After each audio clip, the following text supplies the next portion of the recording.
Mother, man. Sup, that's Chris from Godslut. And Daniel, and you listen To Myrtle Metal Mayhem. Spreading faster than a case of the clap in a trailer court. Able to shatter eardrums within a 666-mile radius. A podcast more brutal than all the rest. It's Murder Metal Mayhem!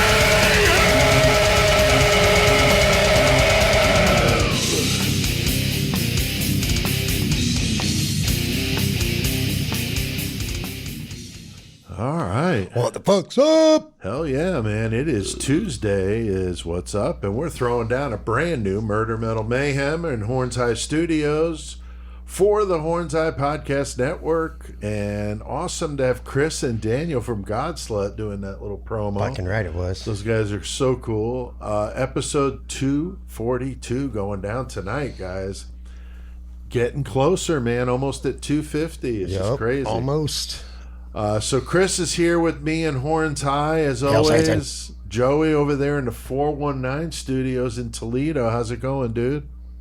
Fucking living that East Coast time zone. That's right. And I'm gonna be in the 419 next week with you. So yeah, that's gonna be cool. We're gonna talk about that a little bit later. That'll be awesome. And so yeah, here we are doing another one. And what shirts we got on tonight, Chris? What are you doing? I got my camo fleece on. Yeah, I was gonna say I didn't even see you over there. You're so well camouflaged. yeah. And underneath that, I got my fucking Mickey's grenade bottle shirt on. Nice. Fuck yeah, the dude. Mickey shirt. Hell yeah. And the Coors hat. Coors hat. Fuck yeah. You're just like a race car driver over there with all, Right, no all the shit. sponsors. Milwaukee's best. Drinking Milwaukee's best. Do we see a common theme here, Chris? I mean, I don't know. I got some Mickey's or some McCormick's in the bag. I got. And what about you, Joey? What are you doing over there? Tonight I have the Rottenness shirt on since we're doing our story down in Mexico. Figure I'd represent the Mexican brutal death band, Rottenness. Awesome. And I see you got your Detroit hat on. I got the Detroit hat on, fucking representing that fucking weed. Fuck yeah. right. And Joey, do you see the shirt that I got on? Oh, I do. It's fucking tight as hell. Yeah, it's, I just got it. What we're listening to. Yeah, definitely. And got that, and that album is just so fucking brutal. My God. And got the shirt like 2 or 3 days before the album, so the timing was just great, you know. So yeah, that Suffocation shirt with the new artwork on it, just really wicked. The lady at that checked me in today at physical therapy is just staring at it, just wanted so bad to ask me what the fuck that even said or what's going on, and she just was like nervously checking me in, and I just laughing, like standing there like, wow, it's just so funny how people freak out over shit, you know. It's just funny. Because I'm thinking, like, there's so many other shirts I could have worn that would have been so much worse, you know? Dude, okay, check this out. So, Sunday we went to Courtney's grandparents' house for dinner because her sister was in from fucking California or whatever. So we went there to eat with them and whatever. I had Lily with me. She's got on my damn Ted Bundy shirt talking about serial killers are your sons, your husbands, nice. all that on the back of it. Her grandparents, everybody. I just looking at them, reading it. We're stopping at like Casey's in fucking Maroa or whatever. This is like farmer dudes are just standing behind my daughter reading her shirt, like, what the fuck? Right? I heard about That was people classic. like you. Yeah, so classic shit. So we're all ready for it tonight. We're in uniform, so to speak. Now, last week we did a good one, and I'm surprised we got this many listens to this, because pretty obscure UK serial killer, Chris, Trevor Hardy. Yeah, but he was brutal. Very. Oh yeah. Very. Didn't have a high body count. Still had 3, but just nasty as fuck. Biting nipples off and terrorizing his fucking family and the neighborhood. I mean, just over the top fucking shit. So he beat his little brother to almost to fucking death. Spent a majority of his life behind bars. And we did the case, and of course covered it the way we do, and so it was a good one. And Joey, you did the metal feature on a band, kind of a different band for you to cover. Yeah, DRI from fucking Texas, later from California, but a little bit different for me to cover, but at the same time, like, DRI is one of my biggest, like, roots to what I do, for sure. Yeah, for sure. I was just thinking more like, like what you're currently listening to. Most people wouldn't associate you with being a DRI fan, but I get it for sure. I didn't realize before you did that episode that they were originally from Texas. I just thought they were from California, so that was interesting, I thought, And, to be real about it, ever since CK passed away, like, and we started doing the metal segments, and whenever I think of a band that I want to do, like, I have a huge fucking, like, thrash is one of my fucking favorite genres, but CK had done so many of those bands already. I'm just like, oh, okay, so I try to find something I think different, it would be okay to do a band CK did. I really do. I think that would be fine. I don't think any disrespect there. I think CK would like that. Another take on them. Right. Yeah, another take on it, exactly. And fuck, we've done so many episodes. That's why I had a story for Mayhem that I think I might have told before, but I was dying telling it the other day and thought it was worth a revisit in case I didn't, or did, whichever the case may be. But we did a good one, killer cage match, the usual stuff. So episode 241, passing 1,000 to that one today, so thanks. And the stats were fucked up at Buzzsprout for 2 days. It was some sort of glitch. I can't even get into the details of what the glitch was. Not with us, like everybody. In the Matrix. Yeah, so the total listens were a little low, but yet we hit 1,000 on this one, so that was weird. But whatever. But last week, we were off with Halloween on the Tuesday. So yeah, the week before last was Trevor Hardy. Last week we did the Nico Clo full interview. Fuck yeah, dude. That the was Vampire excellent. of Paris. Thank you. Yeah, I really liked the way that one turned out. We got a lot of good feedback from that, so thanks those of you that checked it out. And if you had missed it, man, go listen to it. It was just crazy. Joey and I talking to him just so casual about cannibalism and drinking blood and vandalizing graves, and wow. Or watch it on the YouTube. That's right. Or watch it, better yet, watch it on our YouTube channel, which is going to be a focus of discussion later on for sure. But we were passing 800 to that one interview, which is good for an interview especially. So a lot of people were digging on that. But tonight we are doing, and I know I've said this before, but we are doing a horrible motherfucker tonight. This one is out there, dude. This is really out there. Going back to some of that cult crazy shit we love to do, but this time mixing in a little occultism and fucking drug trafficking, fucking goddamn torture, cutting people's dicks off and fun and time. toes, and that's brutal. We're talking fun time. It's a cult fucking. Yep. I give up. A death cult. So they called them narco Satanists. It's a cult cartel. Cult cartel. There you go. They nicknamed them narco Satanists, which is kind of funny. But we're talking about Adolfo Constanzo. So this Cuban-born serial killer spent most of his time in Mexico. Also here, though, in Miami. And we're going to have Jeff Ignatowski on with us tonight. And he knows some interesting shit about this guy. Oh, yeah. So I wanted to get his viewpoint on the story. Jeff's always fun to have on. And so we'll get him to do that with us in the murder segment coming up next. Yes, sir. So keep on listening. And I got the horns tonight, and they introduced the show tonight, but I'm going to be doing my feature on Godslut, the band from Poland. Just a great technical death metal band, really, really killer, 3-piece. And we did an interview with him, Shane and I, with Chris and Daniel, and it was a lot of fun, about 45, 50 minutes or so. long, and then I'm going to play a 5-minute clip of that for you tonight so you can hear a little bit.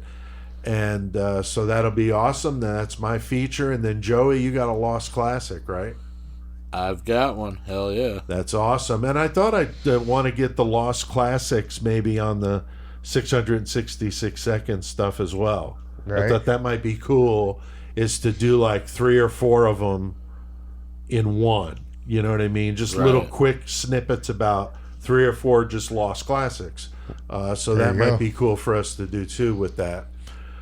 Speaking of the metal segment, go check out that YouTube channel and subscribe so you don't miss 666 seconds of metal every week. I'm also going to be doing 666 seconds of murder, and we're going to be doing previews of the episodes. I'm also going to be talking about current true crime cases like the Idaho 4 and the Delphi murders in Indiana. So it's going to be definitely different from what we're currently doing, but hoping to get out to more true crime fans to maybe get them interested in being a listener here. And likewise, you guys to be a viewer of the stuff we're going to be posting on this channel. So you really need to go subscribe. It doesn't cost anything. And then this way you get a notification when we post new content. All right? We're going to be throwing down a killer cage match for him tonight, though. That's a list of 100 killers, 100 objects for him to fight with, and a variable in the cage. Yeah. And a song cranking out while they kill each other on our 666 watt Bose system.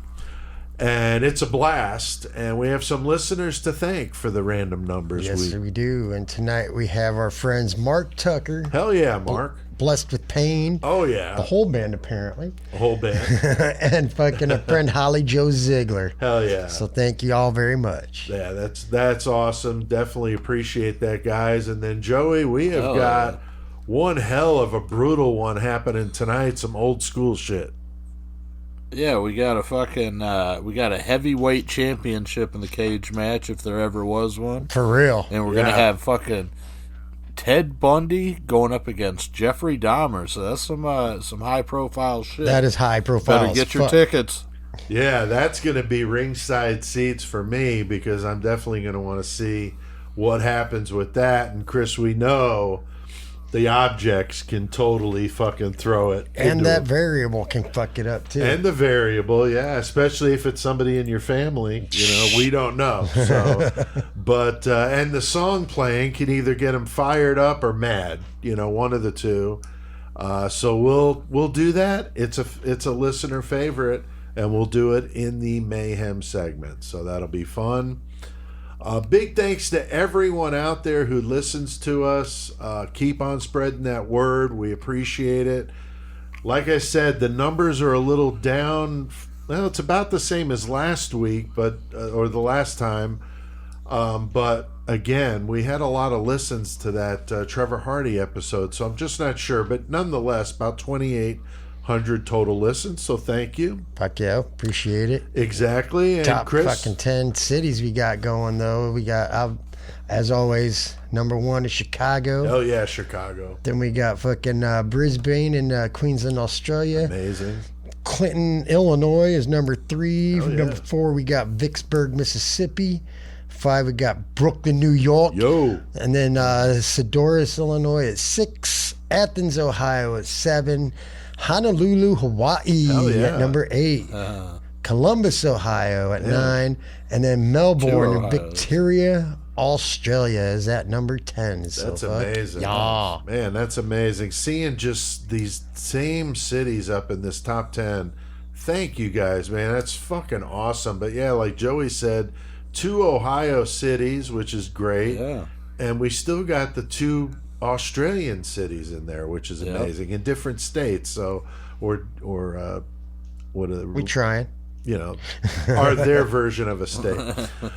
But what about the Province. countries, Joey? Where do we stack up there? The U.S. is 84%, Australia 7%, Canada 2%, 1% and under. You got Germany, Denmark, UK, Sweden, South Africa, Italy, and the Netherlands. Fuck yeah. Oh, It's awesome. Thank you, guys. My homeland there in Italy, giving us some love. Italy, going back to the old country. And same as the cities, man. These a lot of these countries just been in there for so long. So thank you guys. Really. That's fucking awesome. Make sure you go to murdermetalmayhem.com so you can get more info on what we're doing. I'm gonna add a 666 seconds page to that, and I will be doing some more stuff with that. With the YouTube channel, but doing some stuff on the website as well, trying to link the two together. So you'll see something on that here pretty soon as well. Fuck yeah. Hell Hey, yeah. so what you smoking on, Joe? Tonight I am smoking on the Space Guava. Space guava. All right. Not What space. do you get? Dude, right now, dude, I'm smoking on this fucking moon rock. This hitter has been lasting me for fucking ever, dude. Oh yeah, Got fuck yeah. all the fucking oil in there, dude. But then I also got some runts with me as well. Nice. Hell Yeah, getting her done. Hell yeah. Well, guys, we got a lot on our plate tonight. Going to be taking a trip south of the border. Going to get a little hot. And hopefully avoid ending up dead in a fucking ritual in fucking Mexico in somebody's fucking enganga. Ganga. Let's stop and grab old Jeff Ignatowski along the way. And though. then we gonna go get our fucking crazy ass murder on.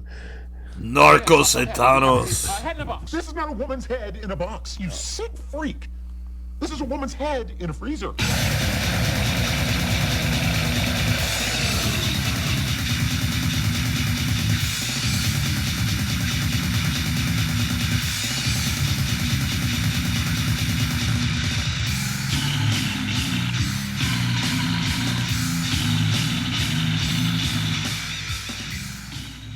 Man, that's just You gotta nasty. love that shit. That's just nasty. Some necro cannibal ass grinder. And the Decapitate and ejaculate. You gotta love that, man. Some sickness from Illinois. Huge supporter of the show, a friend. So Trash Dick, thanks for the groovy sickness, man. That's just fucking nasty. So new song from him. We loving it. Yeah, definitely killer. And we got Jeff Ignatowski with Scorpion Lair Games on here. What up, Jeff? What's up, Jeff? What's going on, everybody? How y'all doing out there? We're doing good. We're doing good. And it's amazing we got you to sit still for 5 minutes. So we're in one place. Cashman's over there blacking out. Cashman's just doing bong hit after bong hit. But we're getting ready to talk about something that you might need to do bong hit after bong hit. Oh, they had Listen to plenty of this shit to do bong hits with, too. That's true. That's true. Sure. So good to see you doing good things, Jeff. And we're going to talk more about what you're doing and the latest with your Scorpion Lair games. Because, man, we love that Killer's the Card game. I'm glad you got that in the video shot there. So that's definitely a great game. Absolutely. But you do more than that. And we'll talk more about some of that shit you do. But if you're listening to this, you need to go to the YouTube channel so you could see all three of our camera shots are badass. You know, you got me and Chris here in the classic horns high with the fucking serial killer masks. Joey over there in the 419 with his Jim Jones, and he's got All some his shit fucking going on. artwork and shit. Yeah, dude. and then you got Jeff over there. And are you in Cincinnati tonight, Jeff? Oh yeah, I'm in Cincinnati. I'm in my studio over here. Yeah, that's cool. But yeah, he's got the head in the jar, and the Killer's the Card game. I need, So yeah, he's yeah, right in the brain.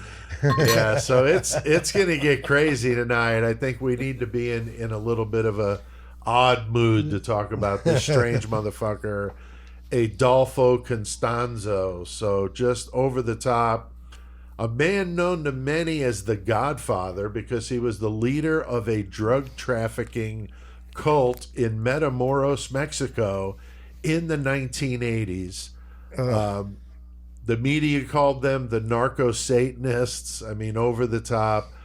He leads this gang of killers along with Sarah Aldrete, I think is how you say it, who was also known as the Godmother. So yeah, she, and they're confirmed to have killed at least 16, but you know it's definitely over 30 by my calculations. But we'll talk about it.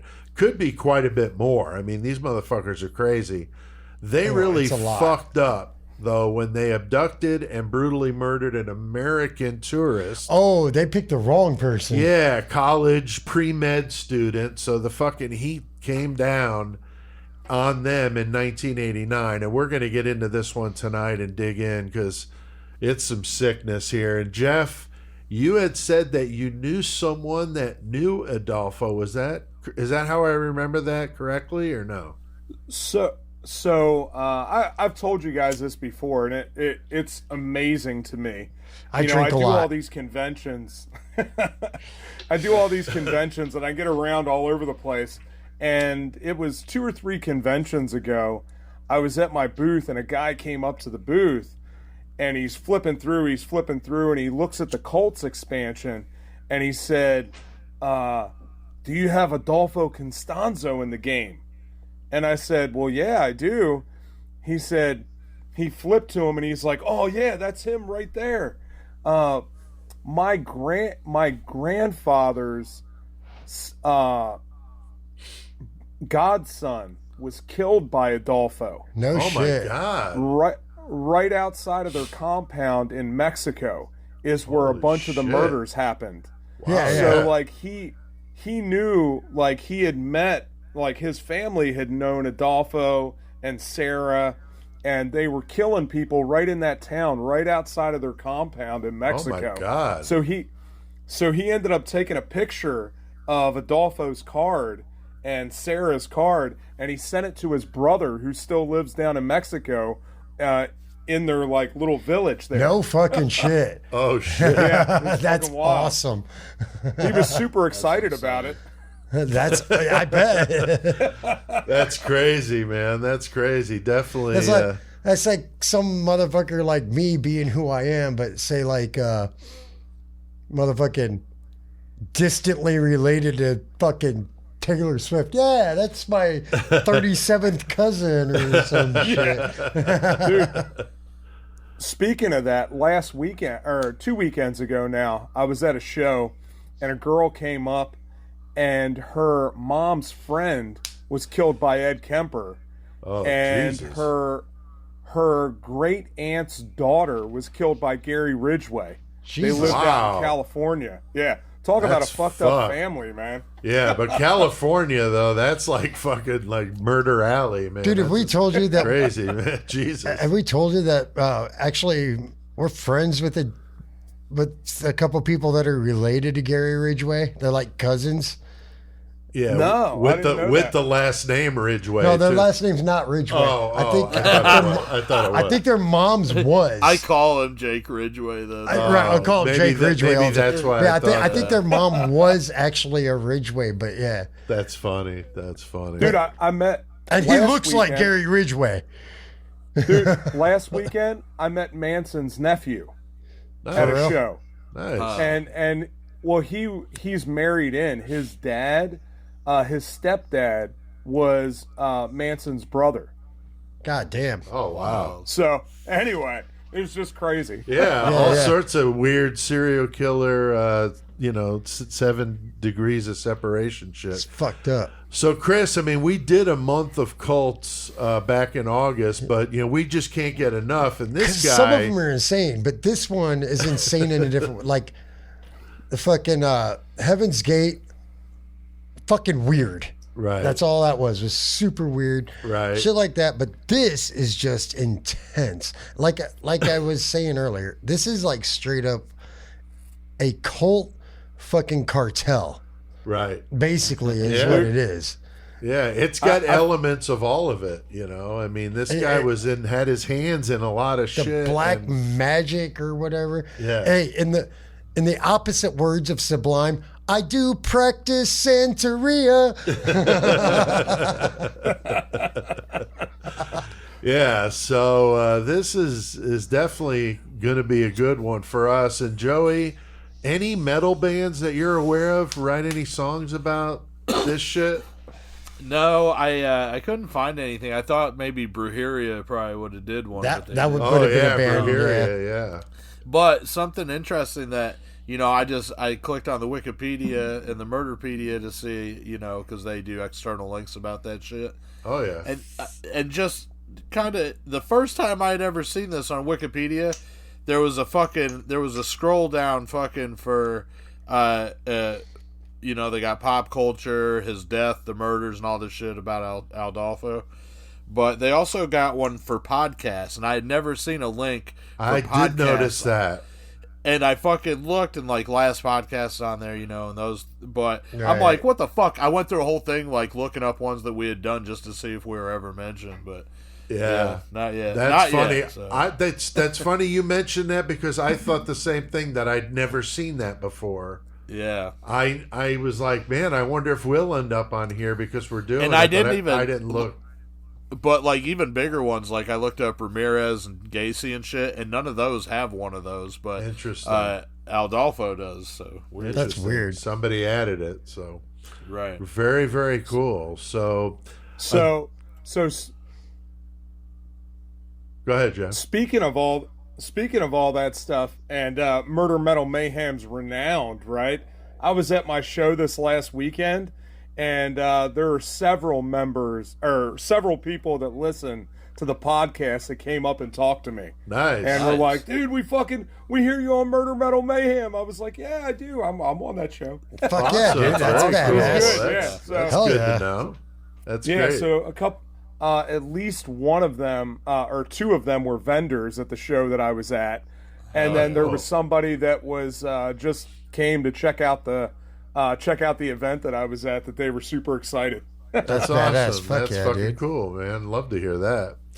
All right, so Adolfo is born Adolfo de Jesus, which is kind of funny with the way his life turned out.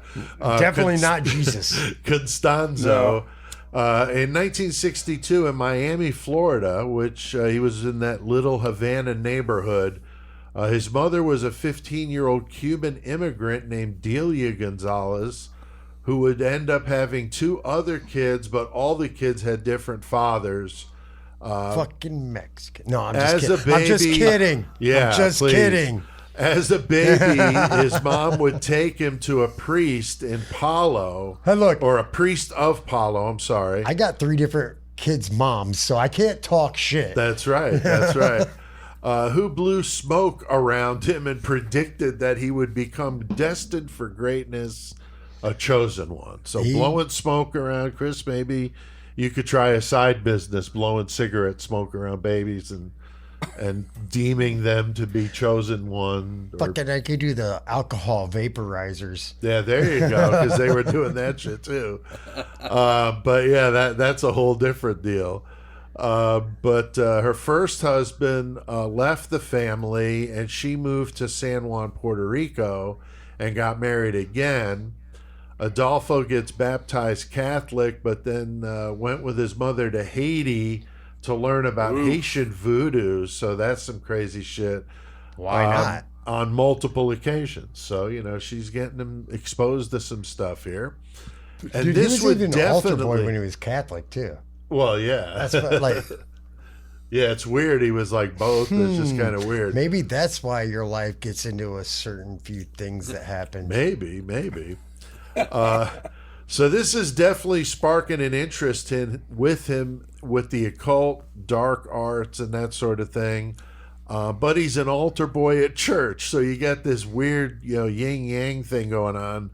Playing tennis, doing well in school there in Puerto Rico. Really had his shit together while they were in Puerto Rico. I mean, this motherfucker though was a total neat freak. I guess that would stay with him, beyond his youth. But it's kind of funny though. He's got this disgusting fucking nganga rotting in his fucking house, and he's got all that. It's a whole different story. So it's kind of weird that he's a neat freak, but yet that's happening, But he's ironing his clothes. It's like a little kid, He's ironing his clothes. So Gotta teach him young, dude. I guess. Fuck. So Jeff, eventually though, the family moves back to Miami. But then the stepfather dies. So what winds up happening, man? So, after that, they, I guess he left them some money. And so they had a little bit of money, and they started getting involved in more of the Palo and into some Santeria. So they end up leaving chicken heads and shit all over the place. They're doing a lot of, they're doing a lot of that like African voodoo, Right. and you know, so like Ridgeway a lot left of chicken heads all over the place. that chicken heads everywhere. God damn it, dude. That was good. Fucking awful. That's good, yeah.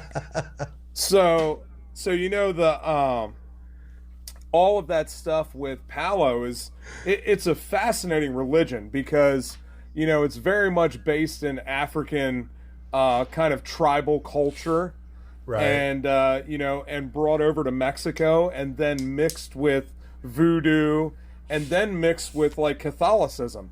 So it has a lot of elements of, you know, the rituals and stuff from the Catholic people, Right. but it also has all of the religion from all of their, you know, tribal traditions too. So again, you see all the cutting off of the chicken heads, the different voodoo symbols that are placed in different places. Right. No, dude, Joey, even before you said what you said, every time the whole chicken head thing, like chicken, all I could think of was fucking goddamn Aqua Teen when he's like, "Arise, chicken, arise!" Yeah. Hell yeah. That's awesome. You so fucking retarded. Since we're talking about this religion and we're on camera, let me show you this shit. Hold on. You don't have an Nganga, do you? I don't have an Nganga, but I have a fucking Wow. Nakanda. Oh, So shit. this is like a house blessing thing where they would wow. oh shit, that one's loose. Where they nailed in like pieces of fabric and stuff. Oh, wow. So this one, from what I understand, was a like a ritual house blessing where they would heal their sick people in the wow. village or in the house, but it could also be used to curse people. Oh my God. So you could nail in pieces of their clothing and stuff and then curse them. Not gonna So, lie. yeah. Wow. Not gonna lie. It looks like he's got a dick down here in his mouth and a dick up here in his hand. Yeah, that is pretty intense, man. It's like Pinhead gone fucking crazy, you know. Which is Body. why I bought it, actually. No, Because I it's was pretty working on that badass. game Oh. for Clive Barker, and he's Nice. got one. And Oh. Pinhead was based on this. No, really? Oh It's wow. fucking crazy. Yeah, no bullshit. No, it looks badass, dude. That's hilarious, dude. That's hilarious. So yeah, I mean, as a teenager, Jeff, he's getting into this shit heavy because he's an apprentice, right, to that priest.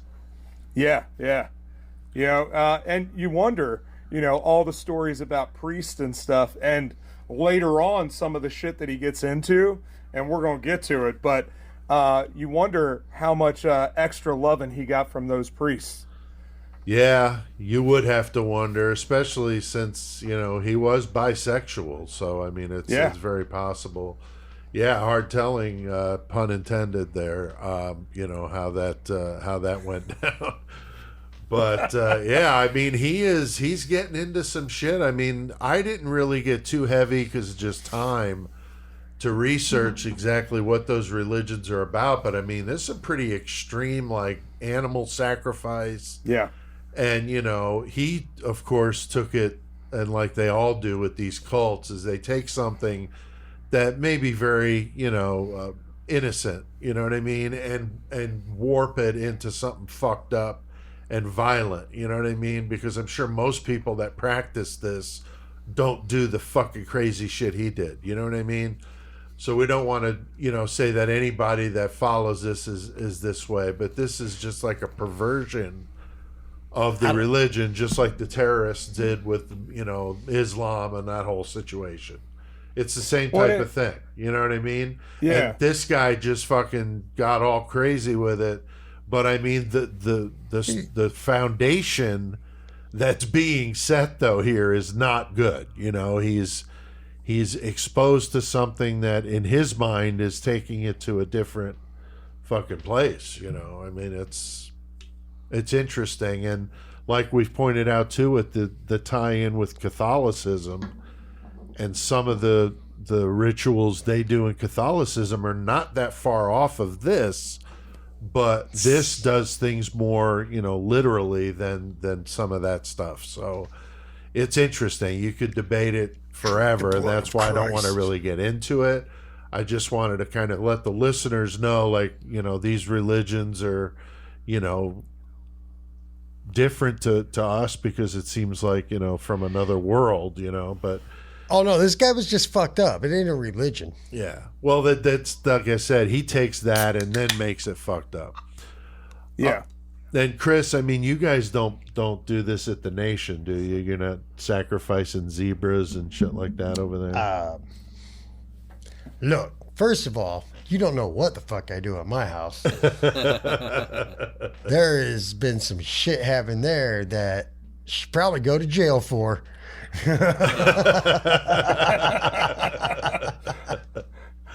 Color me intrigued. Yeah, I just didn't know. I mean, it's crazy with this whole Nganga, the Yeah, cauldron. I don't have an Nganga, dude. No, well, that's good. I'm just saying that's a really. You got a crazy. piss joke though? No, I don't. Not no more, bro. I moved up in the world, Hoss. Oh, Come wow. on. I didn't think that's like the Santeria of, piss jug, the Nganga, Yeah, but I do not. Wow. I mean, it'd be a cool thing to build for Halloween next year, building like a styrofoam or wood Nganga. Just this metal pot full of fucking what? So I got to tell you all this because you haven't gotten a chance to play it yet. But the Cults expansion, the Narco Satanist, right? You have to build an Nganga. Oh, that's nice. fucking awesome, right? You got to kill a certain number of people, and you have to build an Nganga to win. Oh, wow. That is great. That's awesome, dude. No, I gotta, love collect, that. Yeah, you got to collect the different parts, and you have to. Oh, wow. That is yeah, awesome. no bullshit. That's awesome. That'd be a great fake commercial, Joey, like a build your own, like a chia pet, but like an Nganga, you add water like this, warp in the... No, we should just do one, and Jeff could use it to advertise the fucking game. I know, that's what I'm saying. Build an Nganga with killer Yeah, come on, that dude. would be awesome. That would be pretty funny. So yeah, I mean, this shit is just so wacky, I mean, with this whole, the Delia, the mother, she was the one that was leaving it in the house, and that was supposed to be very, that they would explicitly say, don't leave it in the house, because there's like rotting animal pieces in this thing. I mean, imagine this. I mean, this is a cauldron. We're calling it Nganga because that's what they called it. But it's like a cauldron, and they're fucking adding like, the heads of rabbits and different animals they're putting in this thing. Whatever. And it's like in your house. That's fucking disgusting, I don't think that animal parts is the worst thing that's going to happen in this story. No, not in this story, but I mean at this point of the story. And also in other stories that we've told. Right. Yeah, I'm just saying, if you're trying to cull the powers of the dark and the occult and the most vile shit, though, maybe that's why you need the most vile shit around you. I guess. I mean, fuck. I mean, was that like the early version of the fucking potpourri, like the Sensi? This I'll go with it. Boiling fucking animal fucking pieces in this nasty fucking soup of just disgusting shit. And we're going to drink it. Dude, Yeah. you know what I always wonder about that is like when you were to go down there and go to somebody's house, did you like pass it on the way in? Did you know like, hey, maybe I don't want to go to this fucking place because they got some nasty shit happening here.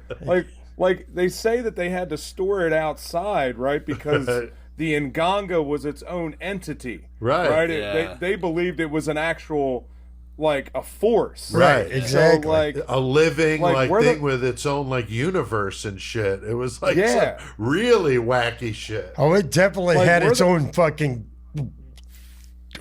own society going down there with all the bacteria Yeah, and everything. it's- that was no shit. It's definitely alive. that. Yeah, I mean, we're laughing, but I mean, that's seriously what they believed, you know?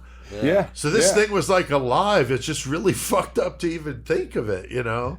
But the mom was the one that started with it in the house, which, like I said, the religion frowned upon that it needed to be kept outside. But Jeff's point is a good one. I mean, what if you're having a barbecue and you get this disgusting fucking nganga boiling off, you know? Right. I'd be a little worried if the guy was serving like soup or, you know, anything but they like were. Hey, where do you get this soup from? I feel like if you got one of those outside, everybody that comes over has to at least jerk off and leave a little semen in there. 100%. You gotta add to it. That's the cover charge. That is the cover charge. Oh, man. You have to leave a little DNA in there. Oh, man, it's just fucked up. So, Adolfo's mom, Delia, she gets married again, but the new husband is not only into the Palo religion, but he's also into drug dealing. So now this is not good. Fuck yeah. And obviously not a good influence on Adolfo. He's now a teenager. Getting into some bad influences, definitely, you know, not a good situation, because at the time he was going to prep school, but then he ends up getting kicked out of school. Fuck school. And he's not some kid, you know, growing up on the streets. He's in a pretty privileged situation. You know, they had some money. He was, you know, not struggling there, but he was doing some nefarious shit and getting into trouble. And he's claiming he's got these special powers. He predicted that Ronald Reagan would get shot and survive, which happened. Crazy that it did. And a lot of people believed that he was a prophet. He probably did it. He paid dude off fucking. Oh, yeah, paid Hinckley off, yeah. I will.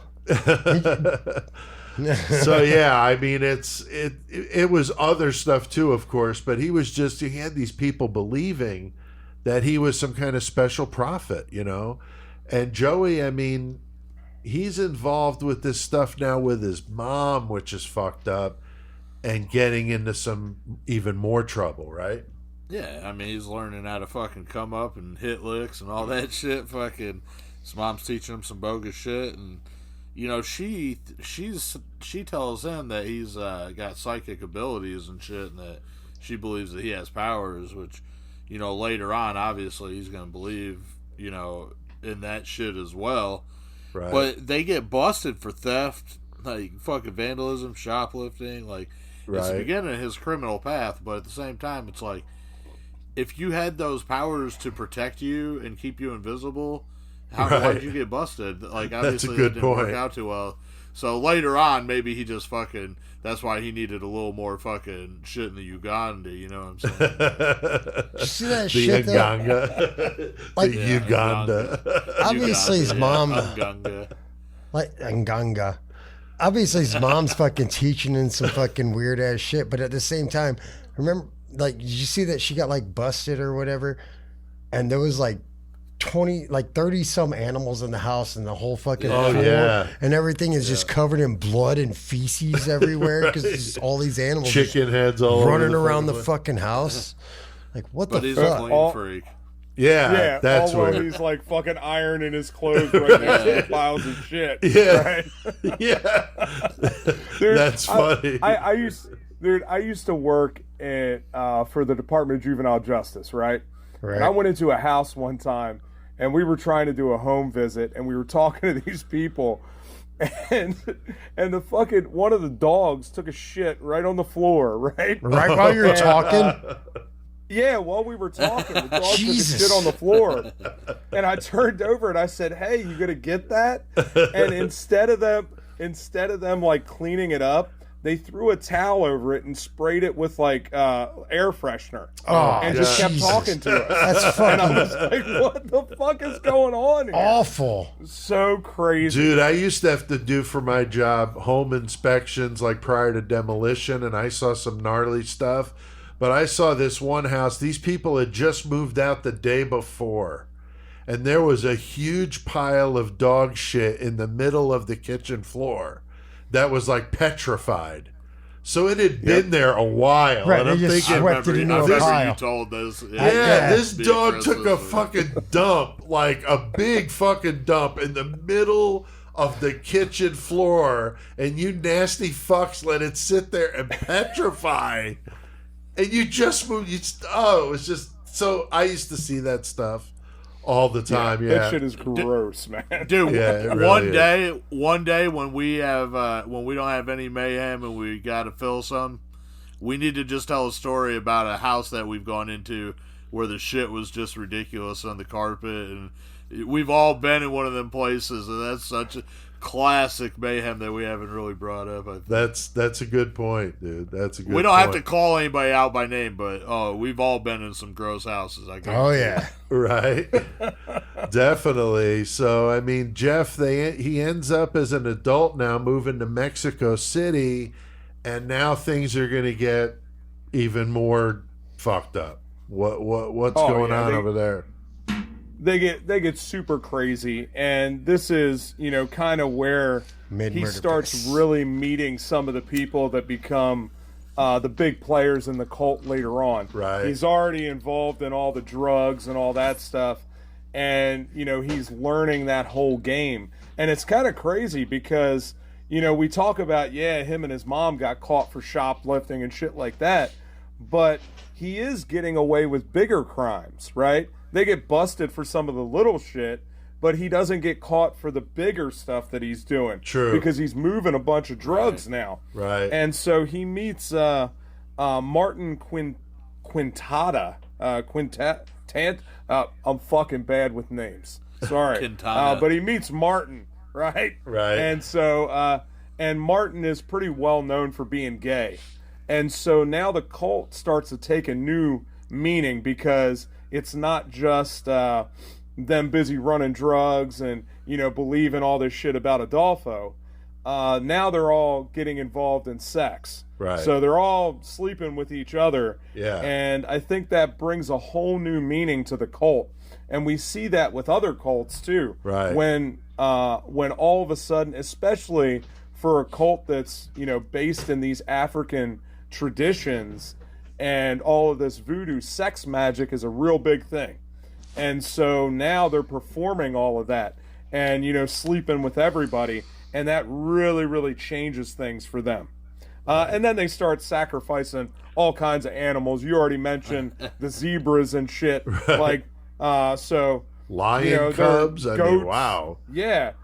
Where the fuck... You're in Mexico. Right. Where the fuck do you get a zebra? Where do you get a That's lion good point. cub? I don't know. From Well, you zoos, saw I it- guess through a zoo would be the only Goddamn Like, that was- cartel yeah. got that. There was prices for those Yeah. shits. Yeah, that's Well, fucked you know up. what? That's a fair point, right? Like the cartel was bringing in all kinds of shit, right? True. Yeah. I mean, they loved having Just like buy exotic one. animals, Sure. right? Yeah. And bringing them into the country That's a because it good made them point. look badass. Yeah. Who's the So fuck? Yeah. maybe he got it from there. And I with don't him know. Yeah. doing his evil spells on them that made them feel protected, so they were more brazen, I guess. Like, Yeah. just like, oh wait, Adolfo put his spell on us to protect us. Like, we can Right. just do whatever we want. Yeah, they were incredibly superstitious, but he also meets at Jorge Montes and Omar Orea. So they kind of form, like Jeff was saying, that core group, Yeah. in the beginning. But these guys are all, like Jeff said, having sex with each other and all that. Fuck yeah. And the animal stuff is just really fucking crazy. In Palo, the members take on other identities. Adolfo believed that he was the Palo version of Satan, so that was his deal, and he's That's, got a lot of people believing in him. He was also doing some modeling I saw that. and was also dabbling in dating men and women both. And I think Jeff's point's valid, though. We don't know what they were doing to him in his, youth, Right. involved with the stuff that he was doing. Who knows? Oh, yeah. He just dude out there like he was just honestly he's just like, I know how to start a cult. I know how to make a shit ton of money. let's do this. And it worked for him. That's what I think, honestly. He's like, this is going to happen for me. Determination, brother. But Martin Quintana, he was his main relationship, but, you know, they were still, like I said, messing. It was an open relationship situation. There were a few women that were also part of this as well. There was also a drag queen I saw named Damien. But I didn't see much more about any of them and what wound up happening to some of them. I'm not sure. But this just goes to show how people in Mexico just really religious and very superstitious. A lot of them are Catholics, but you also had a segment of the population that's going to be into this kind of stuff and animal sacrifice and all that. But these guys had a business of, you know, casting these spells, and, you know, these rich people believe in this stuff, paying them a lot of fucking money. It sounds crazy to me, but obviously, you know, this worked for them. Yeah.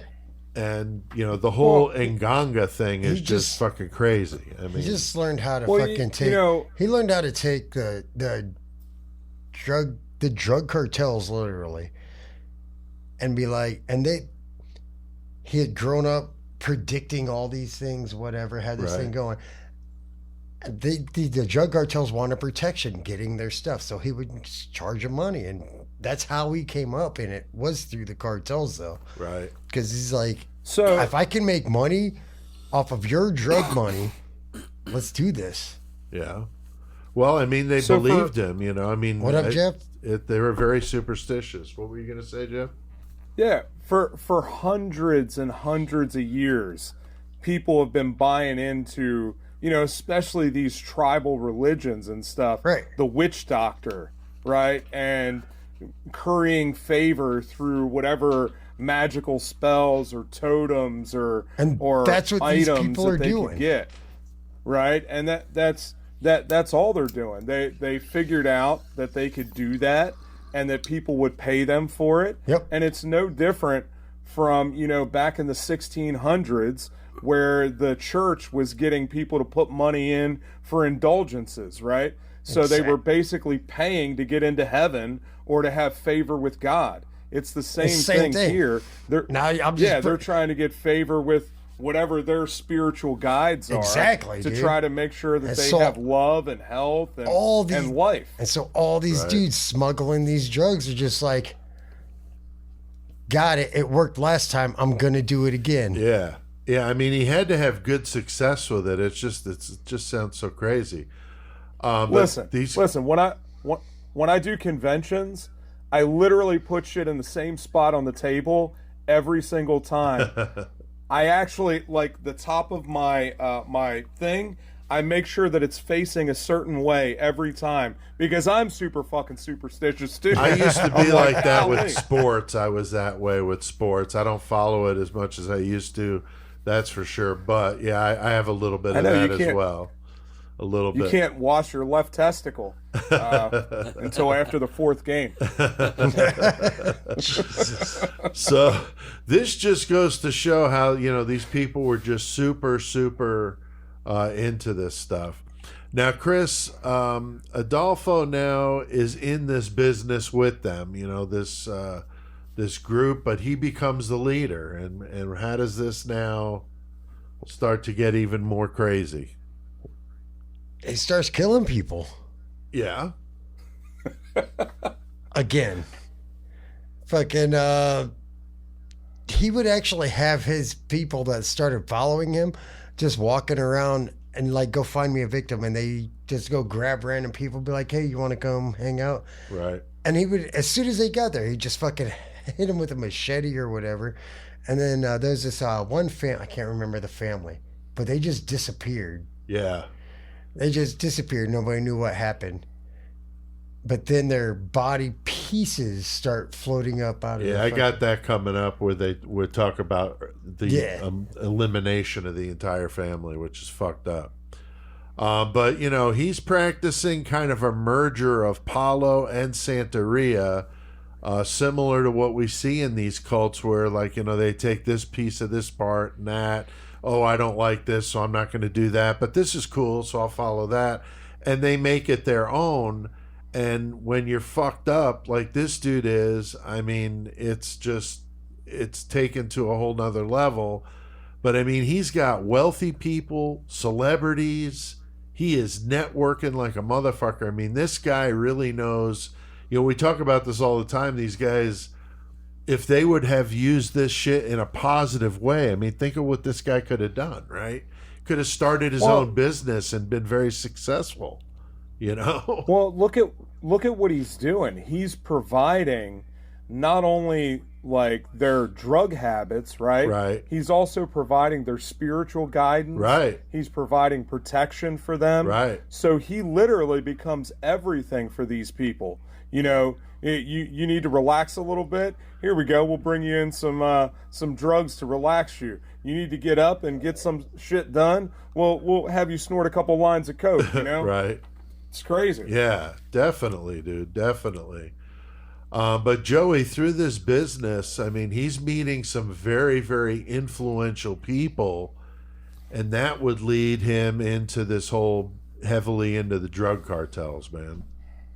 I mean, yeah, he's basically a political figure of sorts down there, and so he obviously knows all the corrupt cops, so they're fucking, linking him up with all the other cartels. The thing about fucking corrupt Adolfo, fucking too, agents working for him, dude. Oh yeah, for sure. I mean, and if you're corrupt and you're an agent, why wouldn't you work for him? You know what I'm saying? Fucking right. But the thing with Adolfo too is like it's like the cartel cult or whatever. But in all honesty, he wasn't really in the cartel. He just associated with them. Right, and exactly. I don't think he ever considered what he did a cult. You know what I'm saying? As Probably much as it not. was just him and these people that were like-minded doing shit and making money. Right. But, Do you think Jim Jones considered himself a cult? It was a religion. True. I mean, but I don't know how you can look at fucking Jonestown and not just be like, oh, that's a cult just by looking at it. But Right. You know what I'm saying? This is a little fucking darker and, I don't know, a lot more a part of their culture. So it's like harder to draw shade on, I guess. Myself, I don't know. Yeah, no, it's I fucked get up. that. I'm not saying that, but what it's rooted in is probably a lot better than what they took it as. Right, Right. I get that. Yeah, 'Cause but Jones anything like you're took doing with a control. drug cartel, you're definitely getting in a dangerous fucking game. Yeah. Oh yeah. And you're yeah. dealing with some Oh, that's for sure. extreme fucking brutality. I mean, over the top brutality. Also, though, very superstitious, which, like we've been saying, he's got that, giving them things that more than one thing that they all need. I read that the Gulf Cartel, which was the cartel that he was doing the most business with, one of the oldest cartels, operated just over the U.S.-Mexican border on the Mexico side, right near Brownsville, Texas. Which makes sense. Right there. Adolfo's getting involved with the cartels.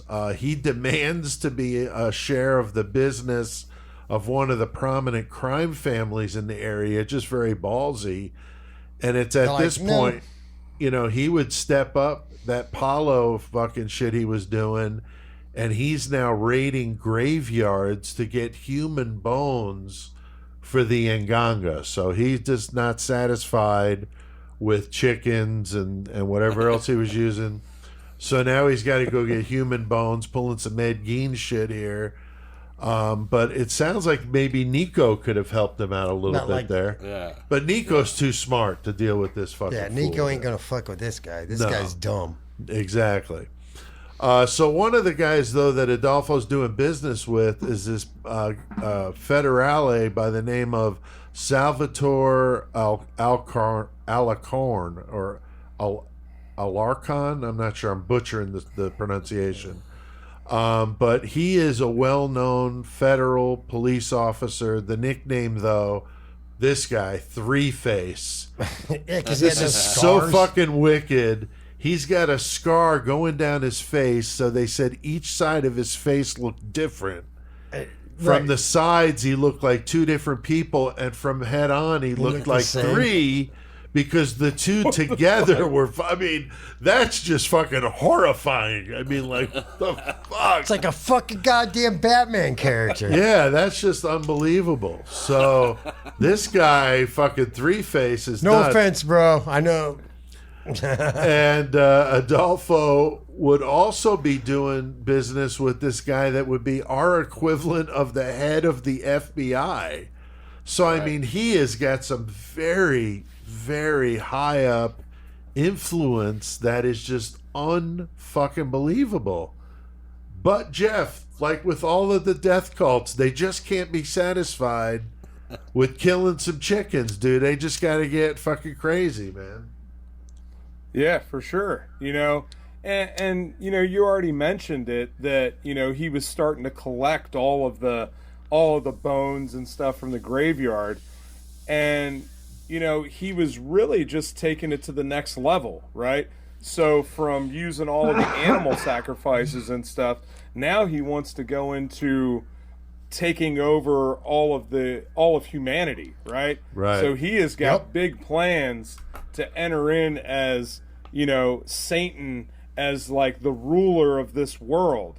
So he is trying to come in, and you know, he feels like he needs to go and get all the real people and put them in the Nganga, so that he can open up the universe. Yeah. Right? Yeah, it's fucked up, fucking dude. Crazy. Yeah, and he also, I read or saw that he believed that the Nganga needed more energy than the animals could provide, so the human body parts or bones would then, you know, bring that Nganga up to the next level. And like you're saying, I mean, this is just like, holy shit, like batshit crazy. He modded out his Uganga with human body parts. Modded that shit out. I hear a for song, those of you that- Joey. I hear a song here so badly, man. I mean, really, come on. I mean, seriously. So for everybody that listened to the Halloween episode, you know, Nico talks about that too, and the energy from the blood, right, right, and how that changed things, and how you could feel that power from all of that. Well, that's exactly what Adolfo was doing here. Right. I was talking to a guy just recently when I was in Orlando, and he is one of the medical examiners down in Miami, Florida. And he was telling me some of the wild shit that's going on down there right now with the cartels, and that they've busted a couple houses, these torture houses, where they take in really, really nice neighborhoods. The cartel will go in and buy a house. They'll soundproof the house, and they'll take these people in there and they'll torture them for days and days. Oh my God. And then they'll take them into another room where they'll, you know, cut them up. They'll get rid of the body parts. And they actually found them because, just like old Dennis Nielsen, they were flushing people, they were grinding people up and flushing them down the toilets, right? They obviously And don't listen so- to anything like us because they'd know better, right? That's right. It's not Yeah, KFC. yeah. So it's not KFC. Yep. So, so they're backing up all the toilets, and they're finding that shit. You know, so, you know, Adolfo, you know, doing similar things, and, you know, we're going to talk about that, wiping whole families out and shit. Fun shit. Yeah, it's definitely fucked up, man. It's definitely fucked up. I saw there was one incident where Adolfo was doing a cleansing ritual that ended up in mass slaughter. I think this is what we were alluding to. Yeah. The drug dealer's family, including their maid, who was a young girl. Martin was fucking crying in the corner while Adolfo's just stabbing everybody in a frenzy. I mean, what the fuck? Bodies found, as you were saying, Chris, mutilated in a nearby river. But this guy loved cutting off fingers, ears, toes, fucking genitals while these people were alive. And then he would make necklaces out of their spines, which is really fucked up. Oh, yeah. When we He get would like later in tie this- a string to it. Oh, yeah. Later in this. Yeah, I mean, really fucked up. But the police assumed that these murders were cartel related, you know, and didn't really do much because that shit was unfortunately very Because commonplace. They were drug around dealers there. and criminals. The Yeah. cops didn't care. Yeah, they just figured they were other drug dealers, so fuck them. But this was when he was wearing a bunch of jewelry, kind of like Mr. T inspired shit. And he had this fucking bitchin' mullet. So, like, he was just Like fucking I said, he was a screaming fucking the 80s. bisexual model. Dude was hot as fuck, dude. Okay. I'm just saying, the guy had a fucking righteous mullet and a fucking bunch of jewelry like Mr. T, you know? Right? So, Chris, I read that the police believe they killed about 20 while they were over there in Mexico City. That's a lot. They're fucking It does. human remains. Like when they actually raid the place, dude, it is disgusting. And the cops are, well, I'm sure we'll talk about that later in the notes, but Yeah. it is fucked up, dude. Yeah, and I think that what you're thinking about is the ranch where they were. Yeah, the This is when ranch. they were still in Mexico City, so they weren't at the ranch just yet. But yeah, I mean, they're killing a lot of people. We got 20 victims at least. I'm thinking it's probably more, but who knows with these guys.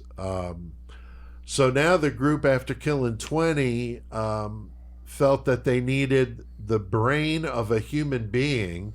So this Nganga is just like a demanding bitch, man. Like, They've been putting Wow. brains and lungs and genital organs in there for the whole time. but they needed the white boy is what not they just needed. any brain. They They needed the needed white an boy. American student, because that is where we're going to get to here with the brutal abduction and torture of Mark Kilroy in 1989, which is absolutely horrific shit. Now, before we get into Mark Kilroy, I did want to mention that the other person involved in the cult, we mentioned Sarah earlier. She was from Matamoros and going to college there. That's how she met him, was being there in Matamoros. He planned to use her to get to a man named Elio that he was trying to do some business with. And soon enough, Sarah gets involved in this shit, and she's in it just like the rest of them. And, you know, I mentioned that the cult called Adolfo the Godfather, and of course she's the godmother. But I'm not sure exactly what kind of relationship they had, but I've seen some varying accounts of it. It's hard to say. We know the guy was bisexual, so who knows? He did like to keep around a lot of young boys to, you know, play with, and that's where, you know, he's kind of building this like almost harem of young dudes to hang out with. Dude. But he also had women around, you know, so really don't know. But the media would dub the organization the narco-Satanists for obvious reasons, but it wasn't really Satanism that they're practicing. But it was funny to, you know, find out Adolfo would later talk like a baby when the To his subject mom. of his mother would come up when he was talking to Sarah. That's just fucked up. Because Sarah and his mom had the same birthday. Oh, is that what it was? Yeah. Interesting. But yeah, just very odd that he would revert to talking like a little baby when he was talking about his mom to Sarah. So that's just very strange. Now, Joey, Adolfo made her a high priestess in the cult, so she's moving on up apparently. Yeah, Sarah's pretty important to him. Fucking, she goes around, she gives classes on the Palo and the Santeria to the members. They would carve symbols into each other's backs and spray rum infused with hallucinogens around the room. Now, Chris, there we as go. a cult man. induction ritual. I mean, that's a great idea. That's a party. Bro, that is a That's party. what I'm saying at the Nation. All we need is some fucking goddamn fluorescence and some fucking Now, can you use one of Neon. those Vicks vaporizers? Did you guys have one of those as a kid? You know what I'm talking about? Well, the yeah. vaporizer. Yeah. Can we work that into it? Maybe putting the alcohol in the vaporizer oh yeah. and having it like, you know, vaporize. I don't fucking know. I mean, how would you do it? You know, I'm just thinking that You know- Vicks vaporizer would be the fucking way to go. I don't know if I'm dating Just- myself bringing up some old shit, but I remember I think so, having that that whenever I was sick as a kid. My mom would rub that shit on my chest and then put that vaporizer in my room. Oh man. yeah. Yeah. So I gotta tell you, I don't know why, but like Ben Gay, yeah, that smell always gets me excited. Because you I don't been know what the gay. fuck is up with that. I got some weird ass oh wow. association with Ben Gay. So I don't know. That's fucking great, dude. Yeah, just fucking crazy, man. But Joey, I don't know. I mean, he was getting involved with marijuana and getting it across the border. The thing with Sarah Aldre too is before she met up with Alfonso or Adolfo Alfonso. Rivera, no, Fonzarelli. Adolfo. Yeah. But before she met up with him, I can't remember his name. I think it was Hernandez or something. But he was a big time drug dealer, and another cartel was her boyfriend. And Adolfo, he like fucking like set it up to where he fucking ran into her like almost literally outside with his car and shit, I guess. But, Right. Yeah, I and then saw that, fucking dude. space Yeah, slammed that to was her. Elio. I think that's the Elio that he Yeah. was trying to do business with, and that's why. So he I mean, she so obviously she already knew a fucking thing or two about that fucking game. So now fucking, she's hooking up with Adolfo and she's fucking giving him all her knowledge that she's learned. And so he's running with that, Right. and using her for all the other reasons too. Right. Yeah, definitely a lot of shit going on here. But I was thinking about Joey. You're the resident expert on marijuana here. I don't know if you've ever smoked any of Adolfo's marijuana here, but I had some suggestions. They're a cop when they say marijuana. I have a couple of suggestions. Maybe if the cult was to like grow marijuana and sell it, for business. I have one, Nganga nectarine. There you go. Human honey pot, and this is my favorite one, Marga Santeria. I like it. Come on now.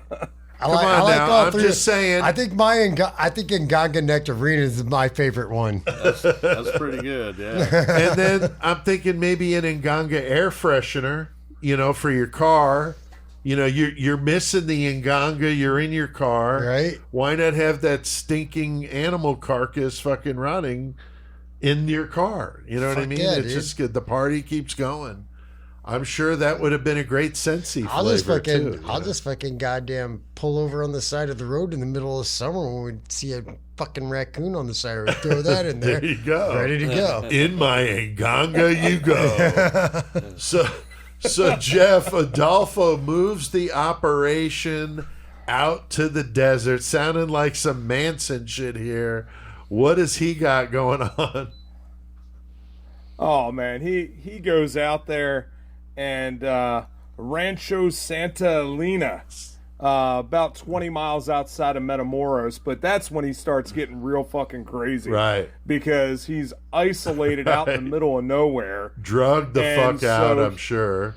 Yeah. He's fucking got all these drugs and he's busy doing all kinds of crazy sacrifices.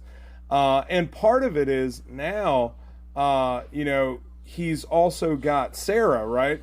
So I believe she's out there with him, and being like the high priestess, she is like, I can't remember who it is, but it always reminds me of like the when the knights were around, right? And they would have the king. Talking about the and medieval he would have times? yeah, in the medieval times, and he'd have like the black magic chick there, right? Like helping him do all the shit and to predict all these things. Right. Yeah. Well, a similar thing like was happening Beastmaster. there. Yeah, Adolfo was out there doing all the crimes and getting all the money to come in by his modeling and the drug dealing and all that shit, and eliminating a whole bunch of other drug dealers and stealing their drugs. But he was using Sarah to continue with all the spiritual stuff. So she's running all of that now. Right. And he's just the figurehead. So he's like drawing a lot of energy and a lot of power from her and her control of all of the other people. Now, I don't know if we get to this later on, but Sarah's still in prison, right? And she's written, I think she has a book, and she does paintings and all kinds of stuff. I got a couple of friends that are selling her stuff right now. Oh, wow. Interesting. Interesting. Yeah, so I mean, he is definitely getting all paranoid out there, out in the middle of the fucking desert. I can't imagine running into these crazy motherfuckers and ending up at the ranch. Sounds like a nice retreat, but I'm sure it was anything but that for these motherfuckers that got brought out there for this sick fucking shit they were going to do. He is obsessed now with setting up his new Nganga in the special shed that he has on the property, and he needed some human parts. It's a special Nganga. You see the pictures of the Nganga, like you can see them online or whatever, but right. And that's his new Nganga. That's like the new, like you get a new pan and you're like stoked because it's not all crusty and shit. Like, right. Fuck yeah! Look at this. Got this it's new like cast iron. You look at a picture of it, it's like, if that's the new one, what the fuck did the old one look like? Right? Yeah, that's it. What does the Nganga at the yard sale look like? You know, yeah. Oh, it's like, oh shit! I just wrecked my 2020 fucking goddamn Cadillac. Oh, check out the new ride. I got a 1983 fucking Escort. So yeah, he's all obsessed with this shit. So he needs some parts. So unfortunately, the cult goes and grabs up this drag queen named La Claudia by cutting off his fingers, toes, and penis before trying to skin him alive, which they had to stop from all the fucking screaming. Now they're out in the middle of the desert. I don't know why the screaming would fucking matter at that point, but whatever. And I thought that isn't like a big part of their fucking rituals and shit is you want the people to be in pain and to be scared because that's what feeds the Nganga or whatever. Right. I don't know. Yeah, I don't know either. It's fucking craziness. But at the same time, if it's fucking annoying, why don't you just cut their tongue out? Like, I can't handle you screaming, dude, but I need to fuck you up with some more, so out goes your tongue. Yeah, I guess. Another guy was sodomized and then beheaded, so he got fucking pans rammed. Fucking brutal. That's just saying he got pans rammed. That just it says it all, doesn't even it? if you didn't know who Panzram was, if I didn't know who Panzram was, somebody walked up like, motherfucker just got Panzram, I'd be like, that's not good, is it? No, that's not good. That's not good. The word rammed. Yeah, like, nope, ain't nothing good about what just happened. That'll definitely make your asshole pucker. That just made me think of that sick fuck, sodomizing everybody before he killed him. Adolfo wearing a ceremonial white robe while all this shit is going on. So there we go. At this time, he's getting into cocaine. There we go, Chris. Gotta love cocaine. White robe and white powder. That's right. He's like Black Sabbath Volume 4 at this point. Marijuana just fucking bales of it, storing large amounts of it at the ranch. They smoking that weed like I smoke cigarettes times two. They're out of their fucking mind. I'm sure they're armed to the fucking teeth. Oh, they found lots of guns. With their fucking reputation, I'm sure people wanted to stay the fuck away from him. Kind of like Vlad the Impaler with the impalement of his enemies to scare the enemies. So I thought that was show you what's up. Reminded me of that. But Chris, I mean, this is some sick shit going on here, man. He gets brazen though. All these sacrifices and murders that have been going on, they're just random people that nobody cares about off the streets. Right. All that. The classic stuff that we talk about all the time. Nobody cares. Nobody's really looking for him. Yeah, we're looking, but we ain't looking. Right. Now all of a sudden he's like, I need a white American dude to fucking come over here. Need to put his brain in the Ngaza or whatever. Nganga. Yep. But yeah, so like they grabbed this kid. His name's fucking goddamn Mark Kilroy. Yep. He had just turned 21. He just hanging out partying with his friends. Spring break, March of 1989. Yeah. there it is. And he's just like hanging out and fucking. He gets snatched up. Like drunk He as took shit. a piss. Yeah, taking a.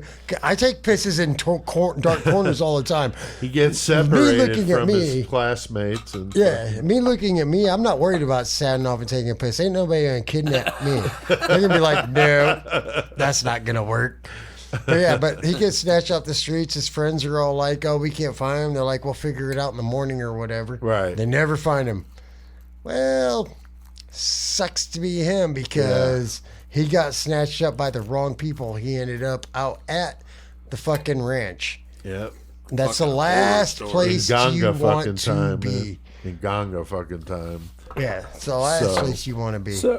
Pans rammed and in Ganga. And his dad was like a fucking worked for the U.S. Marshal or some shit like that. Not the Marshals, but something with fucking race relations or something like that. Yeah. He was like really well known. Yeah. They had motherfuckers on both sides of the border. They were just straight working up this like, case like hardcore. like, oh, so yeah, no. they fucked now up. Something's wrong. Yeah, they fucked up because, like you said, Chris, these street people nobody's gonna miss, but this kid, pre-med student, wealthy family, oh yeah, they're gonna come looking for him. Definitely. You can watch an entire documentary on the Mark Kilroy story. It's fucking horrible. But you know what I think's horrible? What we were just talking about. Now you got this rich white kid. right, Fucking everybody's looking for him. Right. But there's a whole documentary on his story right. and the perpetrator's story. But all these other people, nobody cares Right. about, really. Yeah, it's unfortunate, Isn't but that their fucked up? families aren't raising a stink like Mark Kilroy's Right. family, and that's the reason why. That's exactly the reason got a why. lot That's of fucked up. attention. But yeah, it is fucked up. But the fact that that's what got him caught, albeit whatever, I mean, the motherfucker, got what he needed. But this poor bastard ends up out there on the ranch. He's, he wants his brain because it's a superior brain. He knew he was a smart kid at college. And he needed an American in the Nganga to help him see things across the border into the United States. That didn't work. So this shit is just fucking insane. Now, Joey, speaking of some crazy party in here, I mean, what if Jesse ended up in this situation? What would happen, do you think, with the butt chugger, man? And I'm not 100% positive, but I feel like if Jesse was fucking hanging out with them, they might see some potential in having him around to not kill him. I think he would become... he might be the head fucking Uganga fucking keeper. I don't know. Right? Nice. Would he butt chug a beer and then shit it into the Nganga? Would that be like his... You got to butt chug the Nganga liquid. Oh, man. That's ruthless. I don't know, man. So poor Jesse. But Uganga enema. Yeah. Definitely. As time passes, the cult believes the Nganga is hungry and needs more human flesh. So this is just so insane that a group of people would believe this shit. We see this, though, all the time with these cults. The cops, though, they're following the leads because of the Mark Kilroy situation. They get some information when they tortured one of the cult members named Little Seraphim. So one of the cult members gets picked up by the cops. They're torturing his ass. And they get the information they need, and they're going to go raid this fucking ranch. So now the real fun fucking begins, Jeff. The cops raid the ranch, and they find the old Nganga there. What happens, dude? Oh, man. They find all kinds of shit in this Nganga. Wow. It's got metal in there and coins and a bunch of human remains. It's got a brain floating at the top of it. Guess whose brain? And it's Mark Kilroy's brain. Yep, That's so they fucked find up. that floating there. It's crazy because most cults are concerned about getting more followers, right? They want more cult members to do their stuff or whatever it is. These people didn't give a shit about getting more cult members. All they cared about was moving drugs, making money, and sacrificing things to the Nganga. Right. That's all they And cared so, about, dude, you know, for real. yeah, they didn't give a shit about anything else. They were not trying to, have a worldwide religion Right. of members. No, they were sacrificing people to the Nganga. Right. Yeah. There's a whole 10 of them. Right. That are doing all this shit. Yeah, Right. it's so fucked up, man. It's crazy. I wonder if when they were going through the Nganga, somebody's like, "That's where the fucking remote was, motherfucker." I couldn't find a fucking Dude, I've been remote. looking for this Tupperware lid forever. Yeah, I couldn't find that lid. Fuck, that's where my fucking keys were, motherfucker. This is bullshit. God damn it. So they raid the ranch. They discover the remains of 15 human bodies, including Mark Kilroy. But as big as this fucking place was, they suspected there was probably a lot more there. I mean, these crazy motherfuckers are hopped the fuck up on coke. They're smoking this dank fucking Mexican dope. And they're probably snatching up people for this fucking sacrifice on a regular basis, Oh, they like were. we've been saying, See that story where he had him go. One of his fucking guys went and picked somebody up, just threw a hood over his head, brought him back, Right. cut his head off, and recognized the shirt and it was his own cousin. Didn't even give a fuck. Yeah. Yeah. I remember now that you say Jeez. that. That's fucked like, up. He just took a machete, chopped dude's head off. He's like, that shirt looks familiar. Oh, all right, cool, Damn. whatever. It don't matter. It's fucked up, man. That is so fucked up. So it's just, I mean, you add up 15 to 20 they found in Mexico City. You add the 15 to the 20 they found in Mexico City. I'm counting 35, and it's probably double or maybe even triple that because, like I said, they were doing this stuff so much, I don't think they really have an idea how many they killed. It was part of their business, and they definitely had a way of scaring people off without even thinking of wanting to rob them. And I'm sure most of the cartels just didn't want to fuck with it because they were so superstitious and knew that, he was able to keep them, as at least they were thinking, Right, that's what out he of was trouble. He's putting these spells on these motherfuckers. Yeah, he's keeping them safe, So kind of the perfect situation for him to be in, you know what I mean?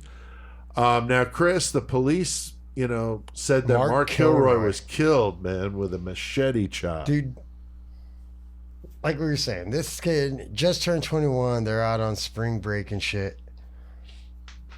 Out getting drunk in Mexico. On my way to Mexico. But they got separated from his friends because he got picked up on the street by fucking the fucking cult. He was talking to a woman. I think the woman's what lured him away from the group, and then that's when they snatched his ass up. Right. But it doesn't matter who he was talking to. He should have never gotten that fucking car. Oh, yeah, of course. He ends up out on the ranch, and they are sodomizing him. They are torturing him, cutting fingers off, and then they eventually, not Pablo, Jesus fucking Christ, Adolfo, fucking can't do it sometimes. Yeah, but Adolfo, he just fucking takes a machete, chops his head off. Hence why his brain is in the cauldron of death. And it's not good for him. I mean, they tortured him forever, dude. Like, they sodomized him. 12 hours, man. Right. And then Fucking when they horrible. buried him, they just cut him into pieces after that, too. Yeah. Yeah, just fucking horrible. So the cops are on the fucking tail of Adolfo, man, as he takes off for Mexico City with 4 of his followers, including Sarah. Yeah, and it's just happens to be that they get called over to a different location because they had heard shots fired in the area. They're over there and somehow fucking run into that fucking house where they're staying at. I don't even know how exactly that went about, but fucking they ended up finding them over there. I think that there was some. Well, Adolfo started shooting at him from the window. He saw the cops pull up, and he thought that the cops were there for him. So he opened fire with a fucking machine gun from the window on an upper floor down on the street. So then the cops call for all these backups, so now there's a shitload of cops there. Didn't even previously, before the fucking, they went to the wrong place because of the argument or whatever, didn't Sarah actually write a note and throw it out the window and somebody found it and just didn't say I'm not anything? sure. You know what they did with it? You know what they did with that note? Nothing. I know. They fucking, it said, she was like, told them exactly what was going on and who they were in that place. And fucking, she was like, they're gonna kill me and I need help. And fucking somebody found the note. Found the fucking note. did nothing. Wrapped Oh it my up, God. just like put it in their pocket or threw it in the garbage. Wow. Thought it was a joke. Thought Like, it was a that joke. really happened, dude. Wow, that's fucked up. That sounds like one of those old, urban legend type stories. That's just Right. insane. That's just absolutely insane. Wow. But the fact that they were able to catch them that way is just nuts. Because Mexico City has a population of 9 million fucking people. So I mean, the odds of them finding that is it wild. just unreal. But the news in Mexico was all about the story of Adolfo, the murders at the ranch, and that he was on the run. So people are looking for him. They're moving around from hotel room to hotel room, hiding from the cops. They end up staying in some dive, which apparently freaked Adolfo out because it was dirty. So that's kind of funny, as he's living with an Nganga in his fucking house. The ranch was burned down in accordance with religious procedures. Right, they're like, this place is clear now. Fuck yeah. Burn this motherfucker to release the evil that they felt, was there. So that's fucked up. And of course, this pissed off Adolfo. So Jeff, the cops get there. Adolfo believes they're there for him, and he's fucking shooting. How does that all go down, dude? Yeah, it's not good. This is what happens when you're on all kinds of drugs and you're super fucking paranoid. Right? You can't keep cool no matter what. And they show up and he starts shooting. Like, oh, fuck. He's like babyface Nelson up in that fucking window, man. He's like Punky, man. He has, so he's shooting at him and then he realizes that there's no way out. Right? And he realizes that he's going to go to jail. So he'd rather be dead than go to jail. So he gets one of his followers, old El Doobie, Is that Joey? and orders him. Smoke a doobie with my brothers. You're not using your Doobie. papers for writing. It's for rolling doobies. He's about to smoke a Uzi doobie. Oh man! So El Dube or Little Doobie, what was his fucking name? El Doobie. El Doobie, yeah. So he orders old El Doobie to shoot him and Martin, Right. so they didn't have to go to prison. Right. Martin's like, fuck So- you, asshole. What the hell is that about? What about me, bitch? Yeah, now I'm gonna go to prison. Said, you gotta lick me and smoke me. So, Yeah, El Doobie, we got fucking, what do you get, 30 years for killing Adolfo. Like, Right. what the fuck? Yeah, that's I'd be like, I fucked did you guys a favor. Fuck you guys. Exactly. No, no, he didn't do them a favor because they wanted to torture that dude the same way he did so many people. They were like, no, he got off easy. You know that's why. So Adolfo's only 26, man. He gets shot by El Doobie. So El Doobie does sound like a nickname, Joey, if you were going to become a wrestler. 26 though. Look what he did in his 26 fucking That's what I'm years of saying. life. If he would have done Like, good, God damn. if he would have done good, he could have fucking, man, he could have crushed it. I killed so many people. So he's taken, El Dube's taken into custody. Sarah is as well. Of course, Adolfo and Martin are dead.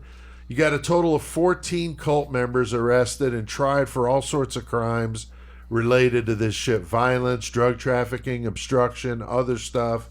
Sarah would get 60 years in a Mexican prison, so we know that's no fucking joke. 60 years is a lot of fucking time anywhere, but in a Mexican prison, holy shit. But, you know, she did some heinous shit. So, I mean, she was involved with this shit as well.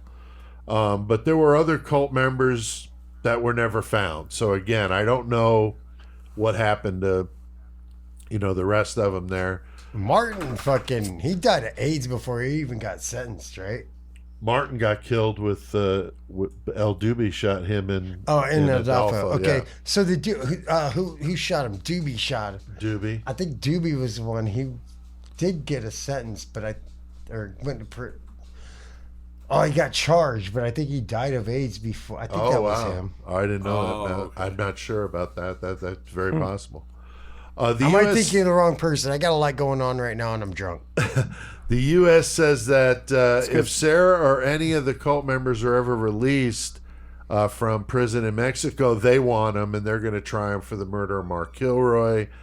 So, All right. Sarah's in a cell no matter where she's at. El Doobie ended up getting the 30 years, like you said. I did not know about that. He died of AIDS, or that may have been the case with him. The rest of the cult, Butt chugging the Nganga. right? Yeah. He probably just jumped in and be like, "Feed, Father, feed." The rest of the cult were sentenced to lengthy prison terms as well. So yeah, a lot of fallout here. The American media is hung up on that Satanism angle. Of course, you got the Satanic Panic going on at that time. Classic. So it makes sense. They just couldn't understand that the Palo and Santeria were, to them it sounded like devil worship and all this other stuff. Other issues would come up about the Mexican police corruption, which of course we've heard about for fucking ever. No shocker. At that time, the big news story would have been the Iran-Contra hearings, because that was huge all over TV. And so that would have probably overshadowed a story like this from Mexico. So that's why maybe, because I don't remember hearing about this at this time. It was later that I learned about it. Now, Chris, I see there's quite a few podcasts that have been done about this guy. Joey pointed out, that they listed some. Were there any that you listened to? I listened to one. Yeah, was it any good? It was good. It's a podcast that I like to listen to, but that's not the only. That's cool. Which one was it? It was Let Them Fight. Okay, that's cool.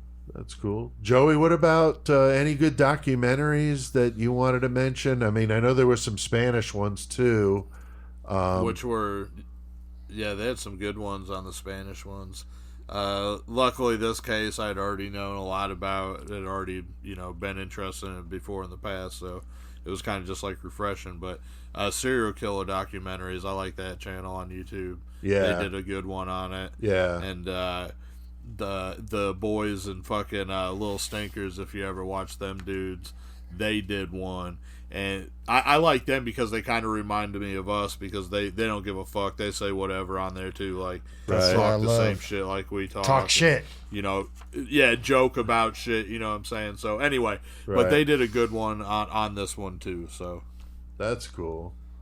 Yeah, I definitely saw a good one myself. But about you, Jeff? What about you, Jeff?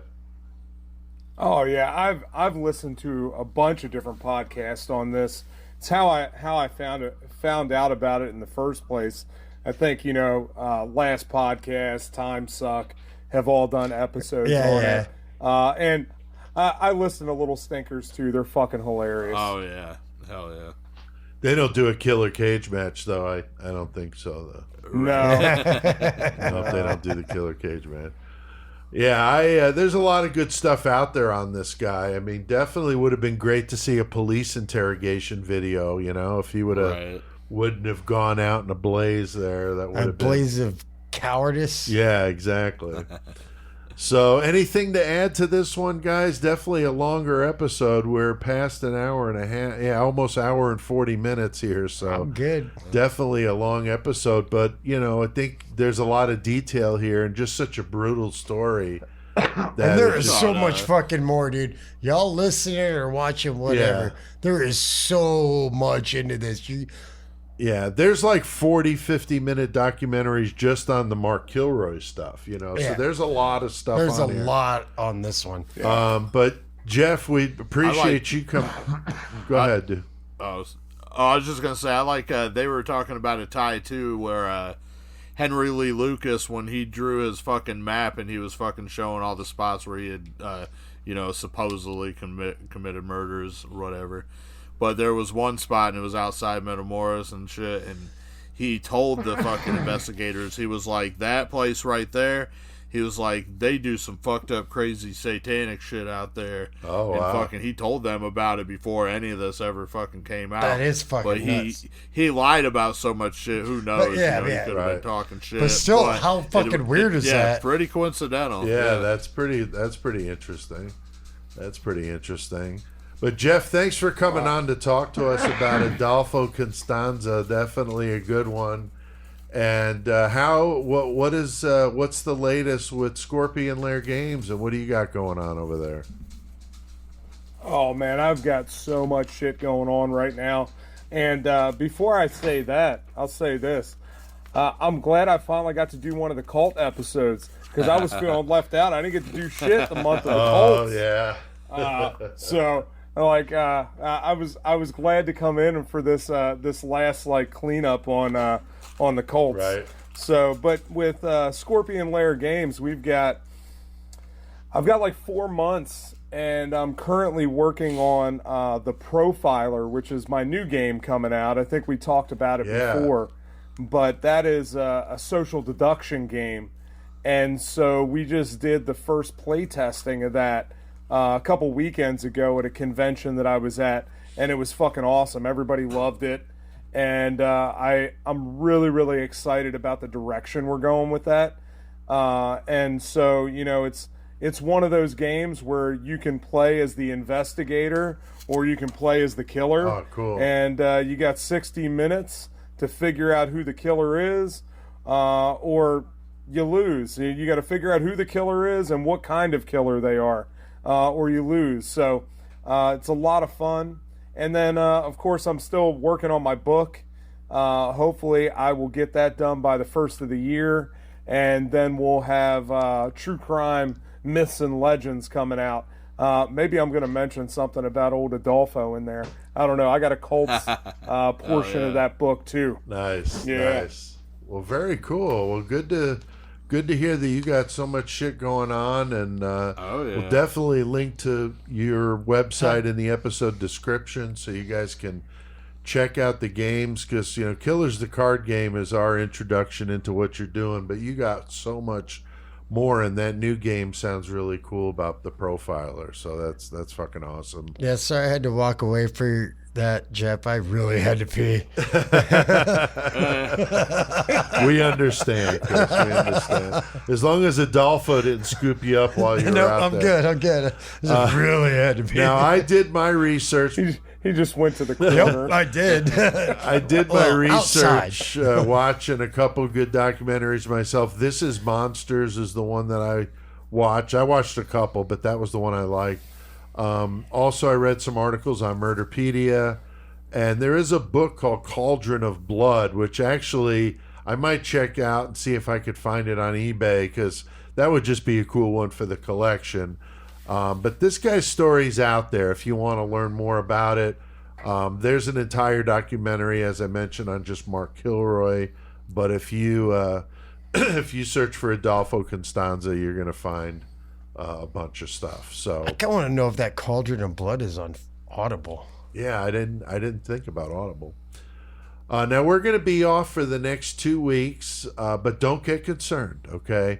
This was an impromptu vacation opportunity my wife and I are going to do that had to be done this particular week to make it work for our schedules. So because of that, it's going to involve missing 2 episodes. So I appreciate everybody understanding that. Isn't it a little weird, though?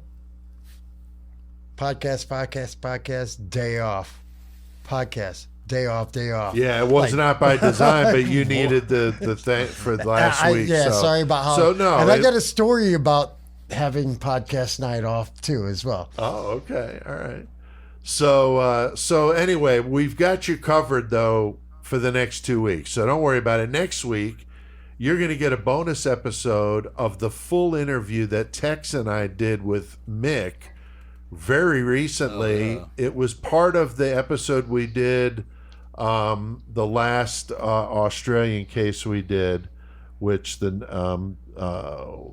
was it Chow Hayes.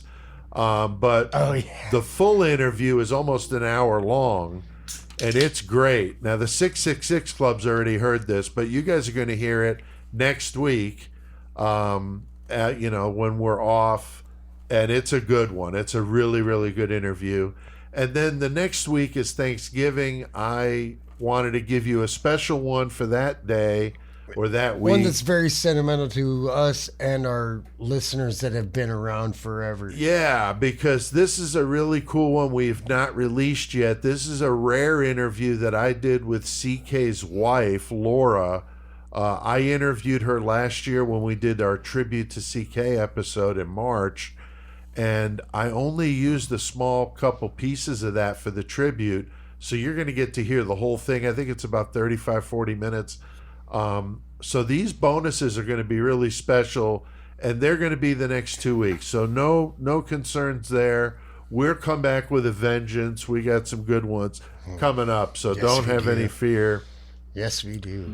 And that 666 seconds stuff on the YouTube channel, those will be rolling out these next 2 weeks. So you'll have a lot of content while we're on our little break here. So, Joey, any page a day that you wanted to mention? Just a quick one, but it's pretty classic. It's about some high-profile problems where high-profile people got arrested. Okay. Oh, okay. Now, 50 Cent, he was arrested after a concert in St. Kitts in 2016 for using an illegal swear word. So he got arrested. Hold on, for what? swearing. Hold on. Yeah. Does it say what he said? No, it doesn't say Fuck. that. But that could have been it. I feel like I'm in deep shit. Right? No fucking Now- shit, bro. I'm in super deep because I say a lot of fucking words, bro. Now we all know this one, especially being metalheads, but Ozzy Osbourne, he was arrested in 1982 for pissing on the Alamo Cenotaph Monument in San Antonio, Texas. And he got fucking public intoxication for that. Right. In 2007, Foxy Brown, she attacked a beauty supply store worker who asked her to leave because the Florida store was closing. She then resisted arrest when the police arrived, so she got arrested for that. There you go. Charles Barkley, back in 2008, Charles Barkley, he got a DUI, which might not have been too big of a deal, but he went and told the fucking cops that he was on his way to see a prostitute, so that did become a big deal. Like, hey, look, I'm trying to go get this hoe. Yeah. And then the last one they were talking about was 1999. Matthew McConaughey, he's playing bongos in the nude after responding to a noise complaint at his Texas home. The cops come and they take him in on suspicion of possession of marijuana and resisting transportation, but he was ultimately only charged with the resisting transportation. I don't even know what the hell Fuck that is is. resisting transportation? Resisting transportation. Yeah. What the fuck Like, is you want to that? ride? No. No, you're busted. Please come with me. You have the right to remain silent. What the fuck? Anything you say can and will be used against you in the court of law. So that was the big Page thing, a day. so, Good hell stuff. Dude, so speaking of Ozzy taking a piss on the Alamo, right? I don't know if you guys have seen this. I do that Route 666. Yeah, And I went down there and did a bunch of the sites Bundy, of yeah. Bundy down in Lake City and Tallahassee. So I went back there where he dumped the body of Kimberly Leach, right? And so I went back there, and there was a pallet back there, like a broken down pallet, and I for sure took a piss on that pallet. So, Jesus Christ. Yeah, I remember those man. videos of you walking in there, and I'm waiting for somebody to like pull a gun on you. You know. Oh, yeah. oh yeah, dude. When I left there, like I went to get in my car, and as soon as I started up my car, like one of the farmers pulled out of his driveway, and I was like, Oh, "Holy shit. shit! I hope I that know. guy turns the Yeah, other right. way." Yeah. I'm like, I'm in deep shit out here. Where we used to hang out as teenagers was right next to this property that the Moonies, that Reverend Sun Yun Moon ran. And if you got close to the property line, there was people on ATVs fucking coming out to fucking find out what the fuck you're doing there. And they were armed. There was no Yeah. fucking joke. Yeah, my dad's like, don't even fucking go near that place because God only knows what would happen if you like stumbled on their property. It's pretty crazy shit. So, all right. Well, we have done our fair share Fuck of yeah, we murdering have. tonight. Definitely a good one. I think it's time to crank up some fucking metal. So, Jeff, what the fuck do we need to do? We need to get our metal on. Just because CK has passed on, he's not done educating the masses. CK will forever be the great metal motherfucker. We're here to stomp poser ass and eradicate the planet of their kind. CK has passed the torch to us, and we will forge the fuck on. In CK's name, we will bestow metal knowledge upon all of you. All right, we are Great metal motherfucker. That's right. The segment is forever dedicated to the great metal motherfucker, CK, Chris Kovacs, always here with us in studio in the form of CCK guarding against those poser guys, keeping them away. So fuck yeah. And with CK gone, we've now taken to passing the horns each week. Yes, sir. So I'm the one with the horns this week, and I get to pick the segment feature. And so we're going to be doing this on Godslut. Love that Godslut. name. Such a great name. I think it's a really good name. Yeah, we asked him about where that came from and stuff. It's pretty funny. But anyway, Godslut is a relatively new band from Poland that started in 2019, classified as technical death metal, which I think is fair. I've seen some in just straight death metal. Either way, it's death metal. Shane turned me on to these guys, so I can't claim it as a find on my own. But a tremendous band, Hey, three-piece. You never find.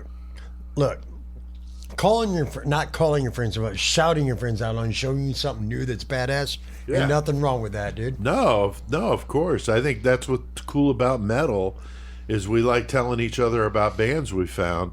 And Shane was telling me about these guys and definitely digging on it. But they're a three-piece with Chris on guitar, another Chris, Daniel on bass, and Chris on guitar and vocals, Daniel also bass and vocals. And the drummer's nickname is Pavilon. He's fucking badass. He has been in some other bands that obviously people have heard of before. Vader. He's been in live doing stuff with Decapitated. I mean, this guy's done some, pro level shit, and so he definitely brings it with this recording. It's just unbelievable. But the guitar player and singer is only 16 years old, so I mean, he is a young dude and really has his shit together. He wrote most of the material. They released their debut album Procreation of God in May, and it's fucking killer. It's got 9 songs on it, just crushes. The label is Self-Made God, but I'm not sure if it's their label, like on their own, or if that's an actual label. I didn't have a chance to. That's an awesome label. Oh, okay, that's cool. I wasn't sure. Self-Made God, yeah, they got a bunch of badass shit. Okay, that's cool, because I wasn't sure on that. But these guys are definitely worth a listen. So check out this clip from the interview that Shane and I did with Chris and Daniel. Just 5 minutes of it so you can hear what this sounds like. That's right on. Yeah, I guess I'm vintage then, because I love that the sound you guys have. It's awesome. And what was the metal community's reception to the new album Procreation of God? What has it been like? I think they enjoyed it. It's not bad. I'm sure it's not bad to people not to enjoy it. It's not perfect for sure. It's just a debut album, but yeah, it's fine, I guess. And people liked it, and people actually are really hyped about the merch. Lately, we got some merch, and half of it is just gone right now. I was going to ask you, can you please get some big guy sizes in those T-shirts? Because I want one of those T-shirts. I was going to order one, you didn't have any 3X size, so if you order some, make sure you get me a 3X, and I'll buy it. I just I wanted to get a big It's shirt. one 3X actually in the wait, it was like nearly a year ago, before the album actually came out. We got it custom made for our friend from Skarżysko. He's super big, and he just we call this t-shirt a parachute. Yeah, I would say that's what my shirts look like, are parachutes. But no, I do love supporting the bands. And I'll be honest with you guys. I mean, you're talking about Shane's question about the metal community. This part of the metal community, meaning Murder Metal Mayhem, I'm easily putting this album in my top 10 of the year. I mean, this is friggin' amazing. You guys did a fantastic job. Love the style. Love everything about what you're The doing. sound, everything. It's like an amazing debut, you know? It's fantastic. The writing is great. The execution of it is great. I love everything about it. Honestly, I can't find anything wrong with it. The cover art is wicked. I mean, you guys nailed it with this. So I hope this is a first of many, because you guys are really special. And like I said, it's easily in my top 10. And we always do a top 10 at the end of the year. Top 5, but they wind up turning into top 10s because it's hard to whittle them down to 5.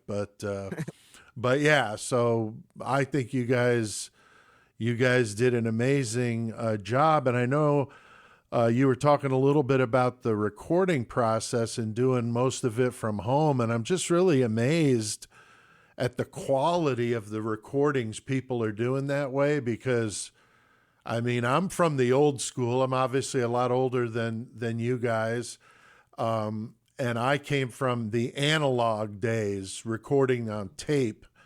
And then the digital age came, and I've seen the evolution of it. And it's amazing to me that you could do what you guys did without having to spend like crazy amounts of money recording it in some, $400 an hour studio, so it's pretty awesome that you guys did that the way you did that.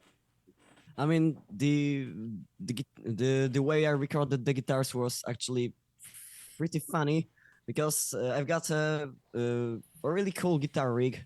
It's a handmade MG amplifier, MG Raven 5. MG Raven 2, 50 watts amplifier, and Mesa 2x12 cab. And I just took an SM57 and plugged it into Line 6 UX1. Nice. Yeah. Into this little box, I just plugged the microphone into that, cranked the amp up, and it just came out fine as hell.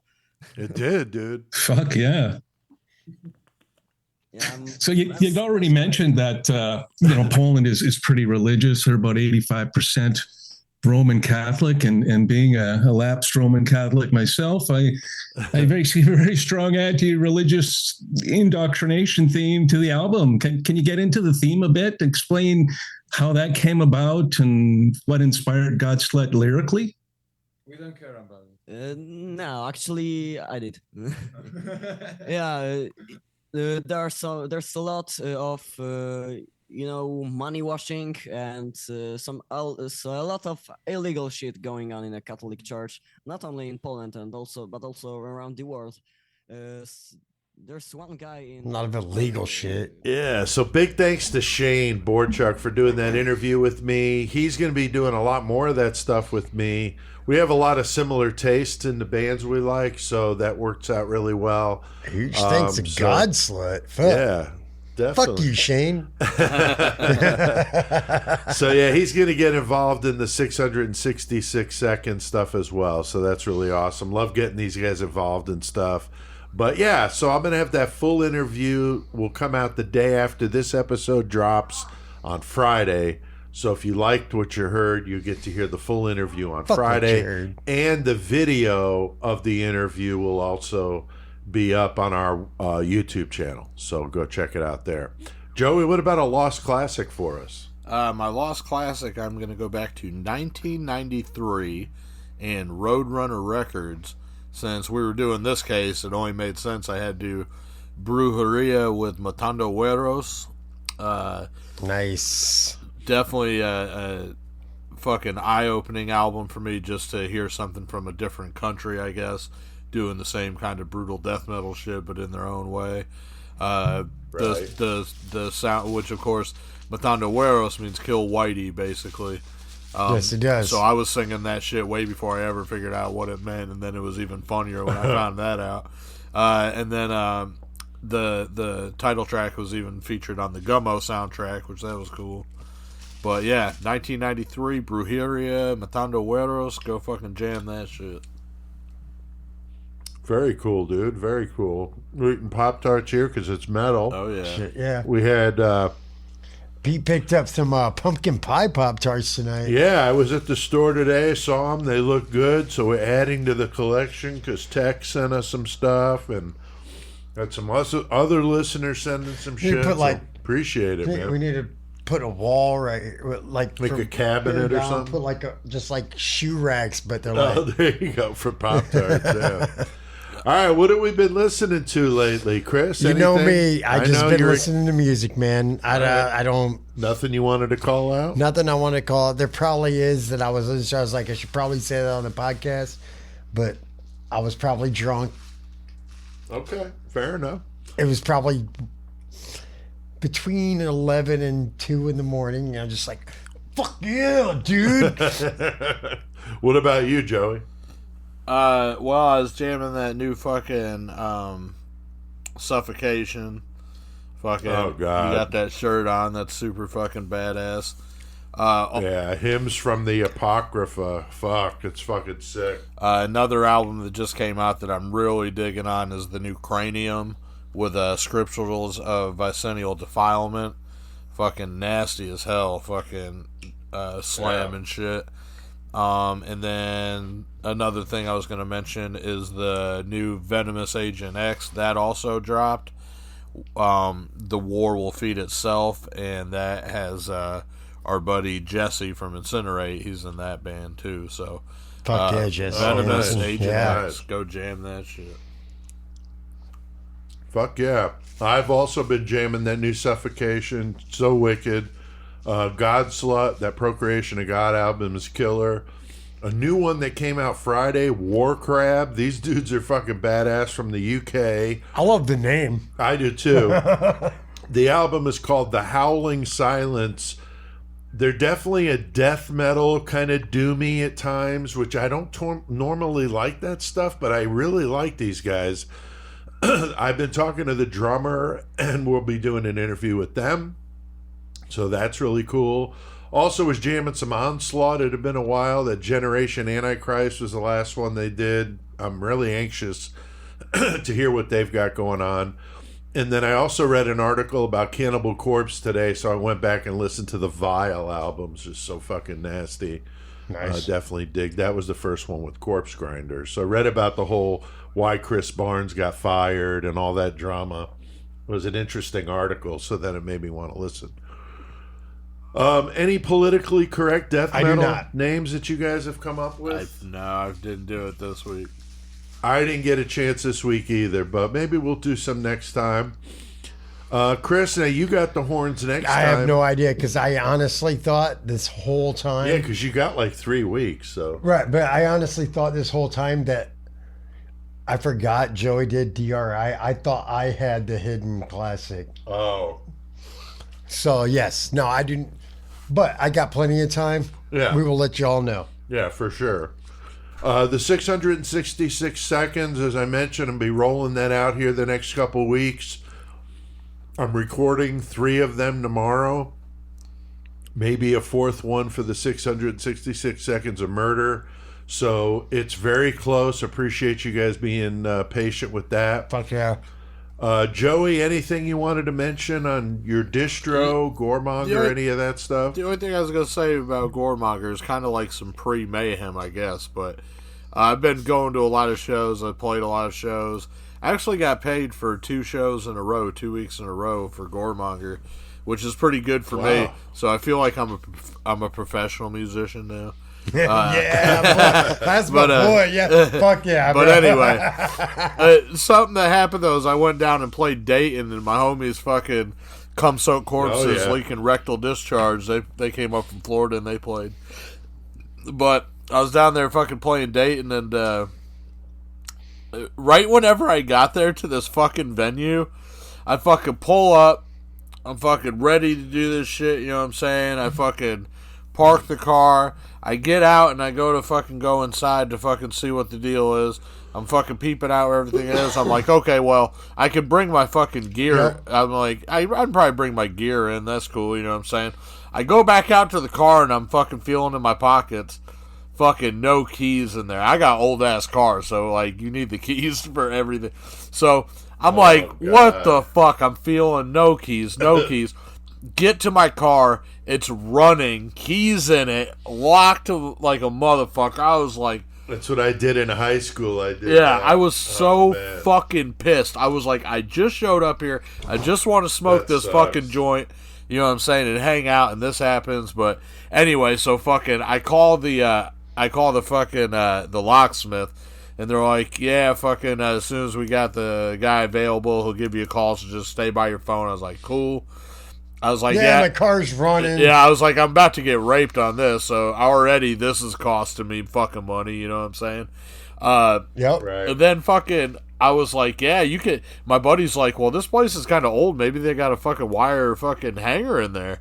I was like, dude, you can go ask them, because if so, you know, I mean, it doesn't hurt. He fucking comes back out. They got a fucking Slim Jim. They had a fucking Slim Jim. You slide that down the window. And pop that lock. Yeah, which is a fucking fucking handy tool, not a fucking meat stick for anybody that don't realize. Right. But no, he came out. He had the Slim Jim. I was like, oh fuck, man, we got that motherfucker in my fucking window.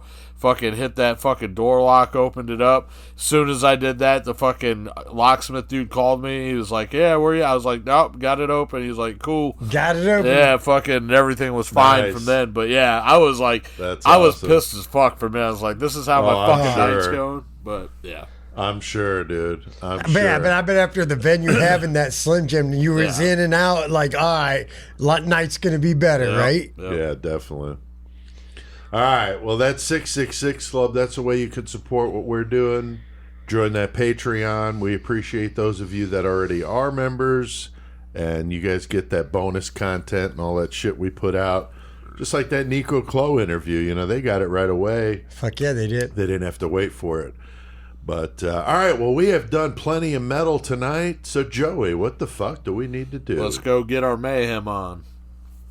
Shit, yeah.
Looking for a new career? Have you ever dreamed of hitting the open road and making a living driving a truck?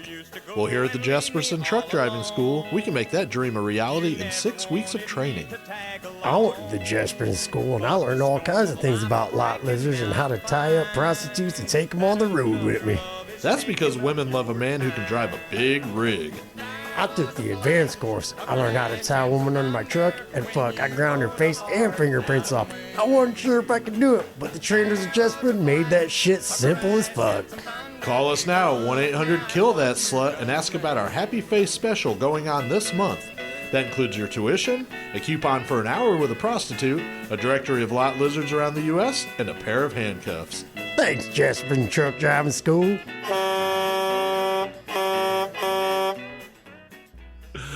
Oh my God. The commercial we just did back in 2019. Jesperson Truck Driving School. Fuck yeah. With Joey doing the narrator and Chris with that testimonial. That was just fucking classic. Scraping faces. That's right. Oh, yeah. And before that was Godslut with the song Chaos. So fucking nasty from their Procreation of God album. So go check those guys out. We're going to bypass a Mayhem story on my part because we're trying to keep this down to not being a 4-hour episode. But Chris, you had a good one for tying in with Halloween. It won't take long as either. It just happened because we took Halloween off because I had kids and it was Halloween and just like because it fell on Tuesday. Right, so. It was on Tuesday. So like we had the kids and we took them out trick-or-treating. Now, mind you, with some people that I didn't even know. It was kids, friends, parents. And now, mind you, I wasn't drunk at all. I had like 2 beers and like a shot. I was like, all right, cool. I'm fine. And that's not a lot. That's not a lot. Oh, I know. Well at all. But we're out walking the streets trick-or-treating, and I'm kind of like stumbling around and Courtney and Lily are like, Dad, you okay? Or Lily was like, Dad, you okay? Courtney was like, Chris, you okay? I'm like, yeah, I don't know what the fuck is happening. So we're walking around, I'm just like, why do I fucking feel like this right now, dude? This is so stupid. I didn't even drink that. I drank the equivalent of a shot for Pete. I don't know, but so like we get done trick-or-treating, everything's cool. We get back home. We're hanging out. Next morning, I wake up. I'm like, I walk in the kitchen, get some water or whatever. I look at the refrigerator. I look at the topper of the refrigerator. I was like, oh, fuck. Now I know what happened. There was like 3/4 of 1,000 milligram weed cookies sitting on top of the fridge. I was like, oh yeah, hey babe, I ate that cookie before we left. I was super fucking high. Like, so I was just like, oh yeah, maybe I should have done that. I wasn't drunk. I was just like, I'm so fucking high right now. And I totally forgot I ate that fucking cookie though. Until the next morning. I was like, oh, shit. Yeah, I remember that story I told about eating a cookie at a party and I was hallucinating like I dropped acid and I was freaking the fuck out, you know? See, I wasn't freaking out. I was just stumbling because I was high, but I forgot that I ate it. Yeah, hell yeah. Ate that fucking 1,000 milligrams of that honey from our listener. Yeah. That fucking one podcast, man, I was so fucking high off that. Bro, I ate that fucking, it was like 1,100 at work. Like, dude gave it to me. I didn't think nothing of it. I was like, all right, just a little elbow, give me a buzz. I fucking threw the whole fucking, it was like a mini brownie, you know, like you get the 4 in the bag, the chocolate chips or whatever. Right. But no, it was homemade fucking weed shit. I was like, all right, cool, I'm going to eat it. And it was like a hour and a half before I got off work. I'd be like, all right, I'll start feeling it by the time I get off work. No, about fucking goddamn 30 minutes. I got a whole hour left to work. I'm just like higher than fuck. Jeff's sitting here, by the way, Joey. Yeah. Fucking Jeff's picked me up and like, dude, get me the fuck out of here. I'm so fucking high right now. So bad. Wow. Damn. All right, well, we got a killer cage match to get to tonight, and we got some listeners we want to say thank you to, Chris. Yes, we do. Once again, we got Mr. Mark Tucker. We got Blessed with Pain. And we got Miss Holly Joe Ziegler. Hell yeah. Fuck yeah. Thank you, guys. Thank you very much. And we got a good one tonight in the cage, Joey. What's going on? Ted Bundy versus Jeffrey Dahmer. Oh, boy. Jesus. That's like fight of the century there. They've been in the cage before, but I don't know if they've ever fought each other, so this should be interesting. And the objects they're going to be fighting with, Chris, got a couple of classics here, man. Tonight they will be having themselves a metal thermos full of hot pus. Nasty. hot puss. And then they also have themselves a 5-gallon bucket full of hot roof tar. Wow, hot puss and hot roof tar. Sounds like a party. That's a 5-gallon bucket and a thermos are 2 different sizes as well. That's true. Now, Joey, that variable, though, is putting a real interesting wrinkle into this situation. Tommy DeSimone, after drinking 6 shots of whiskey. Wow. Now, if you don't remember who Tommy DeSimone is, Joey, who is it? Oh, I don't. I was trying. I Joe can't remember Pesci. Either. Yeah, it's the Joe Pesci character from Goodfellas. So Tommy DeSimone, after drinking 6 shots of whiskey. How come you know everybody else's last name in that, or like common fucking knowledge, and then you don't really know fucking? Yeah, Joe Pesci's. it is Tommy. interesting. I only knew that weird, from reading the book. That's the only way I knew that's who it was. But yeah, I mean, and the real Tommy was like a big dude, so it's kind of funny Joe Pesci plays that. Right. But nonetheless, a big dude from the mob drinking 6 shots of whiskey is probably like Chris drinking his couple beers and a shot. Right. Probably pretty used to drinking whiskey and so forth. But anyway, and the song playing, Gin and Juice by Rolling Snoop Dogg. down the street, smoking Indo, sipping on gin and juice.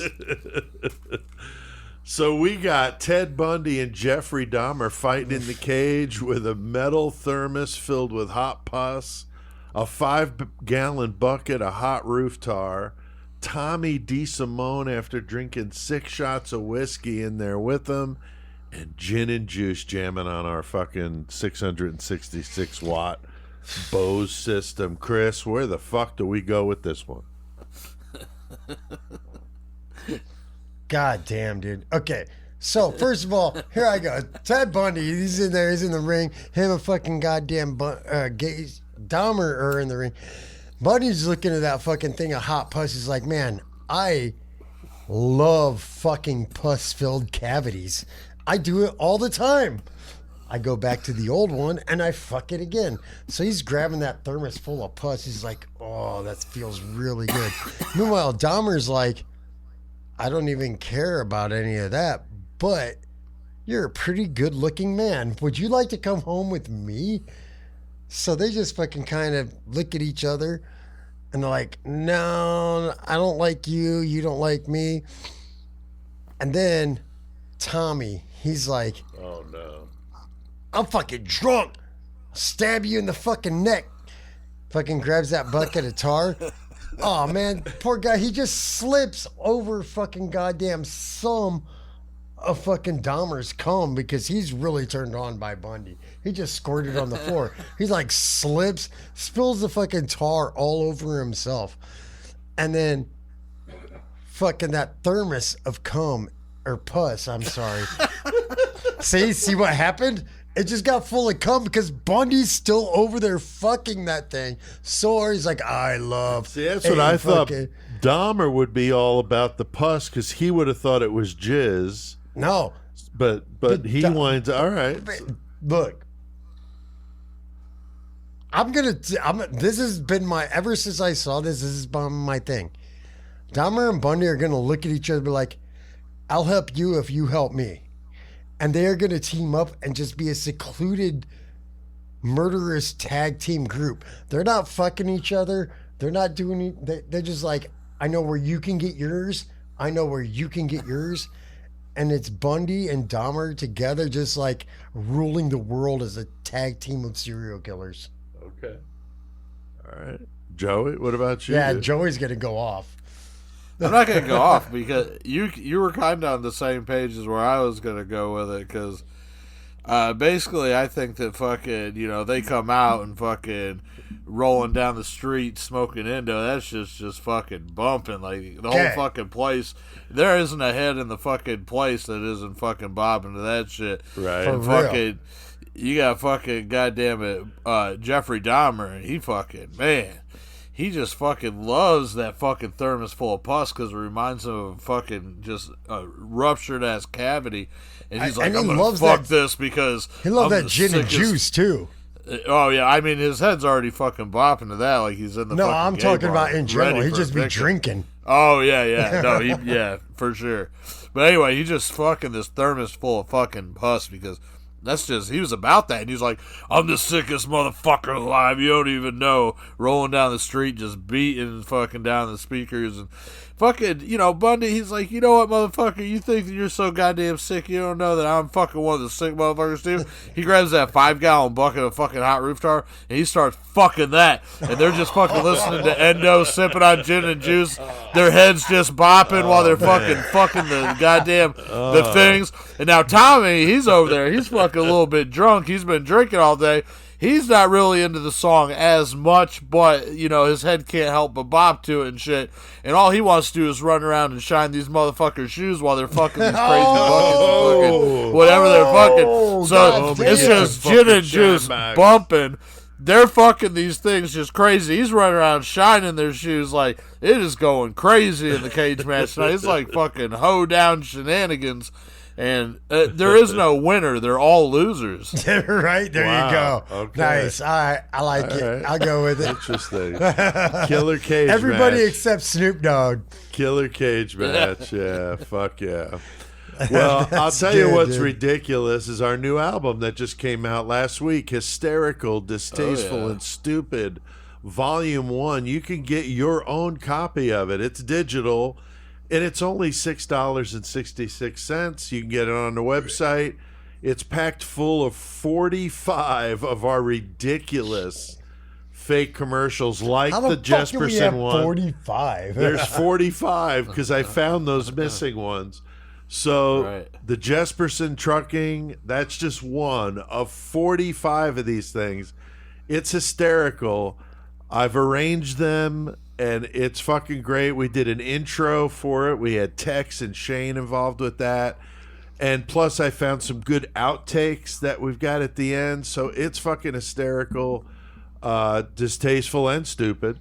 Yep. And Joey did the cover art, which is fucking great. Dude, the artwork is amazing. Love dude. the art. The fact he's laying there holding the phone with, like, the logo's in the artwork, but it's also on the phone in the artwork. With the puke. I Because love it, I think dude. that was my suggestion. I Was love something it. about a puddle of puke or something. So Yeah, he was like, even if it's just a puke coming out of a mouth, I was like, all right, we can run with that. Yeah, no, that was great. That was a great And adaptation of that. The phone, the phone in his hand. It's literally a screenshot that I took of me on the Mermelin Buzzsprout page. Oh, that's I just perfect. screenshotted my phone and photoshopped it into the drawing. Perfect. No, that was great.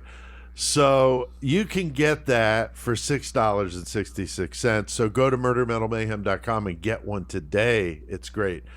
Now, Joey, I heard some news, man, a little distressing about Punky being in the hospital after he got fucking shot in a fucking gunfight in a 419. I mean, is that even true? I mean, is this bullshit?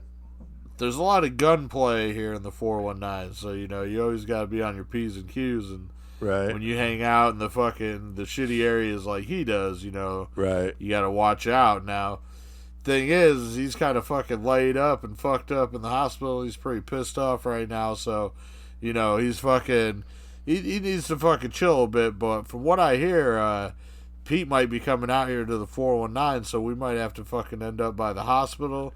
Might see how he's doing. Oh, that'd be great, dude. If you could work that out while I'm there, if we could drop in and see him, man, that'd be cool. Well, and hopefully maybe beforehand, maybe I can get a little statement from him, see what fucking he's been up to or whatever. Yeah. But I think if anybody's curious about what happened to old Punky after the shooting out on fucking the boulevard on fucking whatever shithole streets here in Toledo on the east side, that's where 419 boy fucking was hanging out. Yeah. It's funny because he's from Findlay, so every time I see like the Findlay shit, obviously that's what I think of, Right. But at the same time, like every time we've been talking about it, it was just Toledo on the east side, fucking. Right. Yeah. That's hilarious. Right on. All right. Well, Creation of Chaos 4, you can get a copy of that. That's my latest book on PeteAltieri.com. I'll link to that in the episode description. The Sick Rick mass promotion I've been doing. Every time you buy one of his new Lave masks. You get a free audio version of my story, One Night with the Blood Countess. You can get that at Sick Rick. That's SIKRIK masks.com. I'll link to that in the episode my buddy description. my buddy David Fitzgerald, he's known as Macabre Dave out in Chicago. He's fucking huge Macabre fan, obviously, but he got to fucking go on stage with them at their fucking last show weekend, and he got to wear the mask for fucking Fish, Geen, and Dahmer. I think that's what they are. But that's badass. Yeah. So he actually got to wear the Sick Rick mask and go out on stage with him. Oh, fuck yeah, dude. That's awesome. The YouTube channel, we've been talking about it, man. Go subscribe to it because you're not going to want to miss all this stuff getting ready to roll out. So it's good shit. All right, well, we have done plenty of mayhem tonight, and we are definitely going into a late episode. Oh, so yeah, we are. Let's hit that outro. Yeah, let's get her done.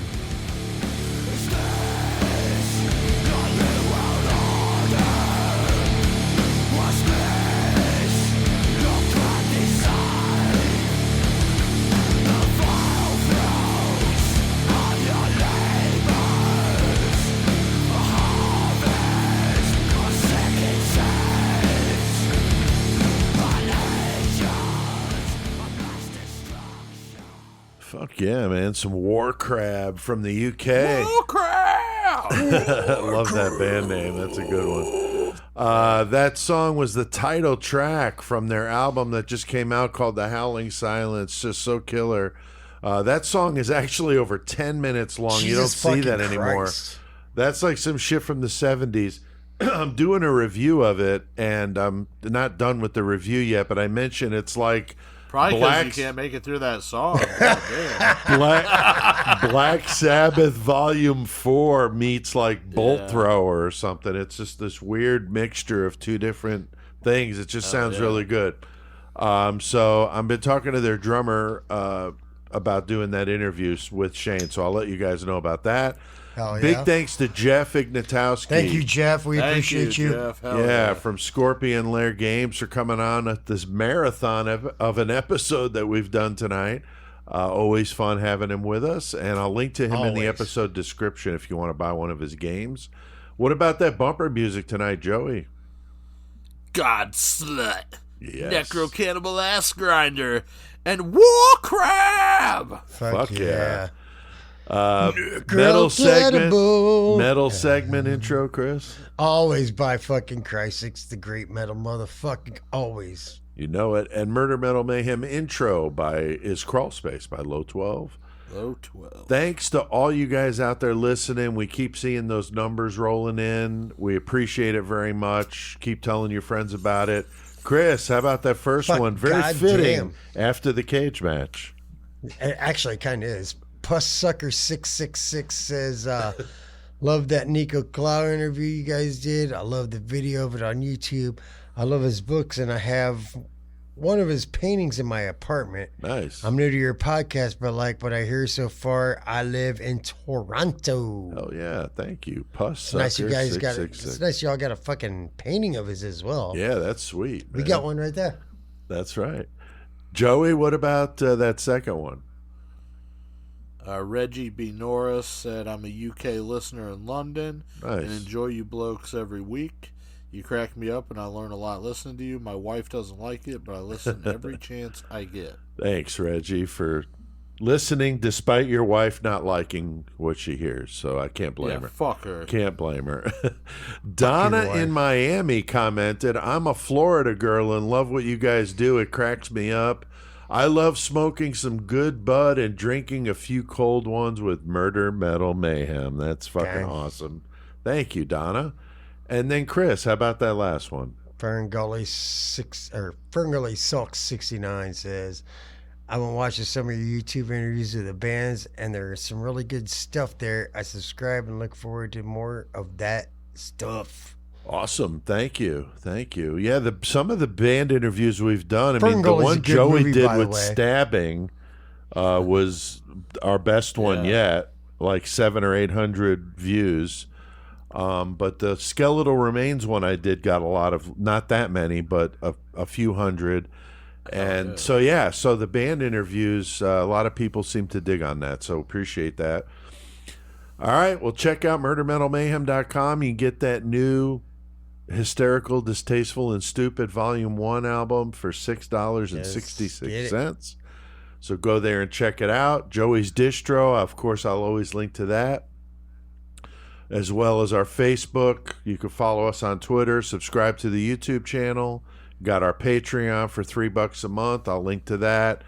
Can't let him go without hearing a karaoke song, though. That's a little blast from the past, so crank it up. And until next time, keep one foot in the gutter. And try to keep body parts out of a cauldron.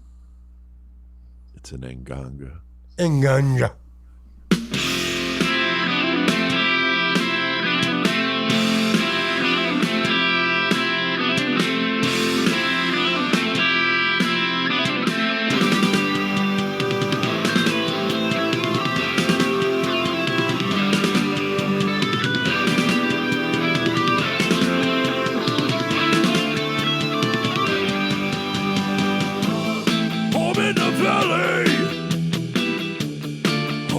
City, home isn't pretty, ain't no home for me.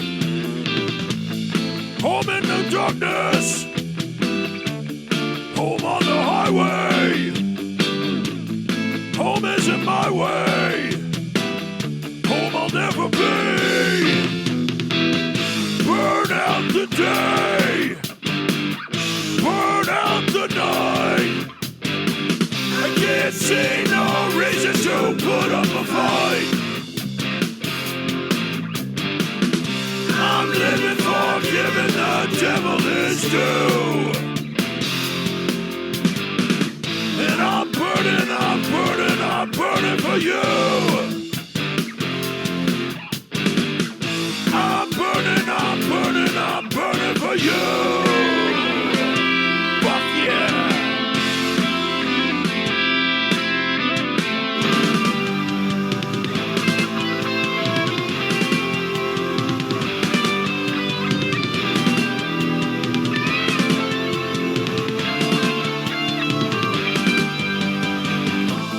Time is the essence.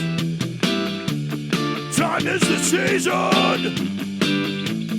Time ain't no reason. Got no time to slow. Time everlasting. Time to play B-sides. Time ain't on my side. Time I'll never know. Burn out the day, burn out the night. I'm not the one to tell you what's wrong and what's right. I've seen the signs of what a prison their lives went through. And I'm burning, I'm burning, I'm burning for you. I'm burning, I'm burning, I'm burning for you.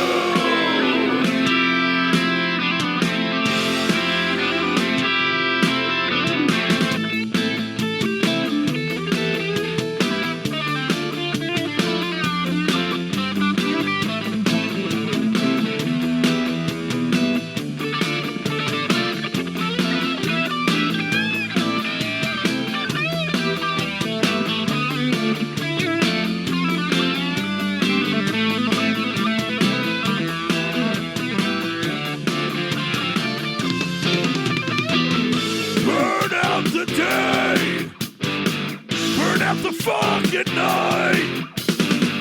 I can't see no reason to put up a fight.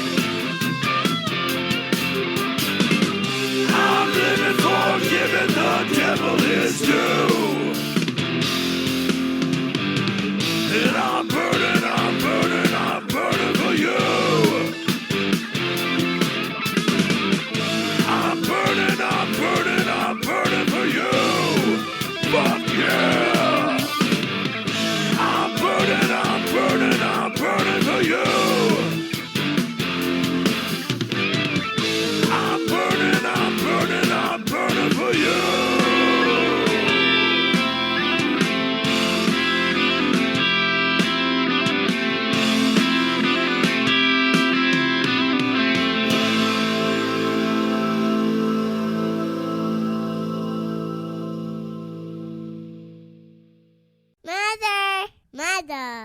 Man.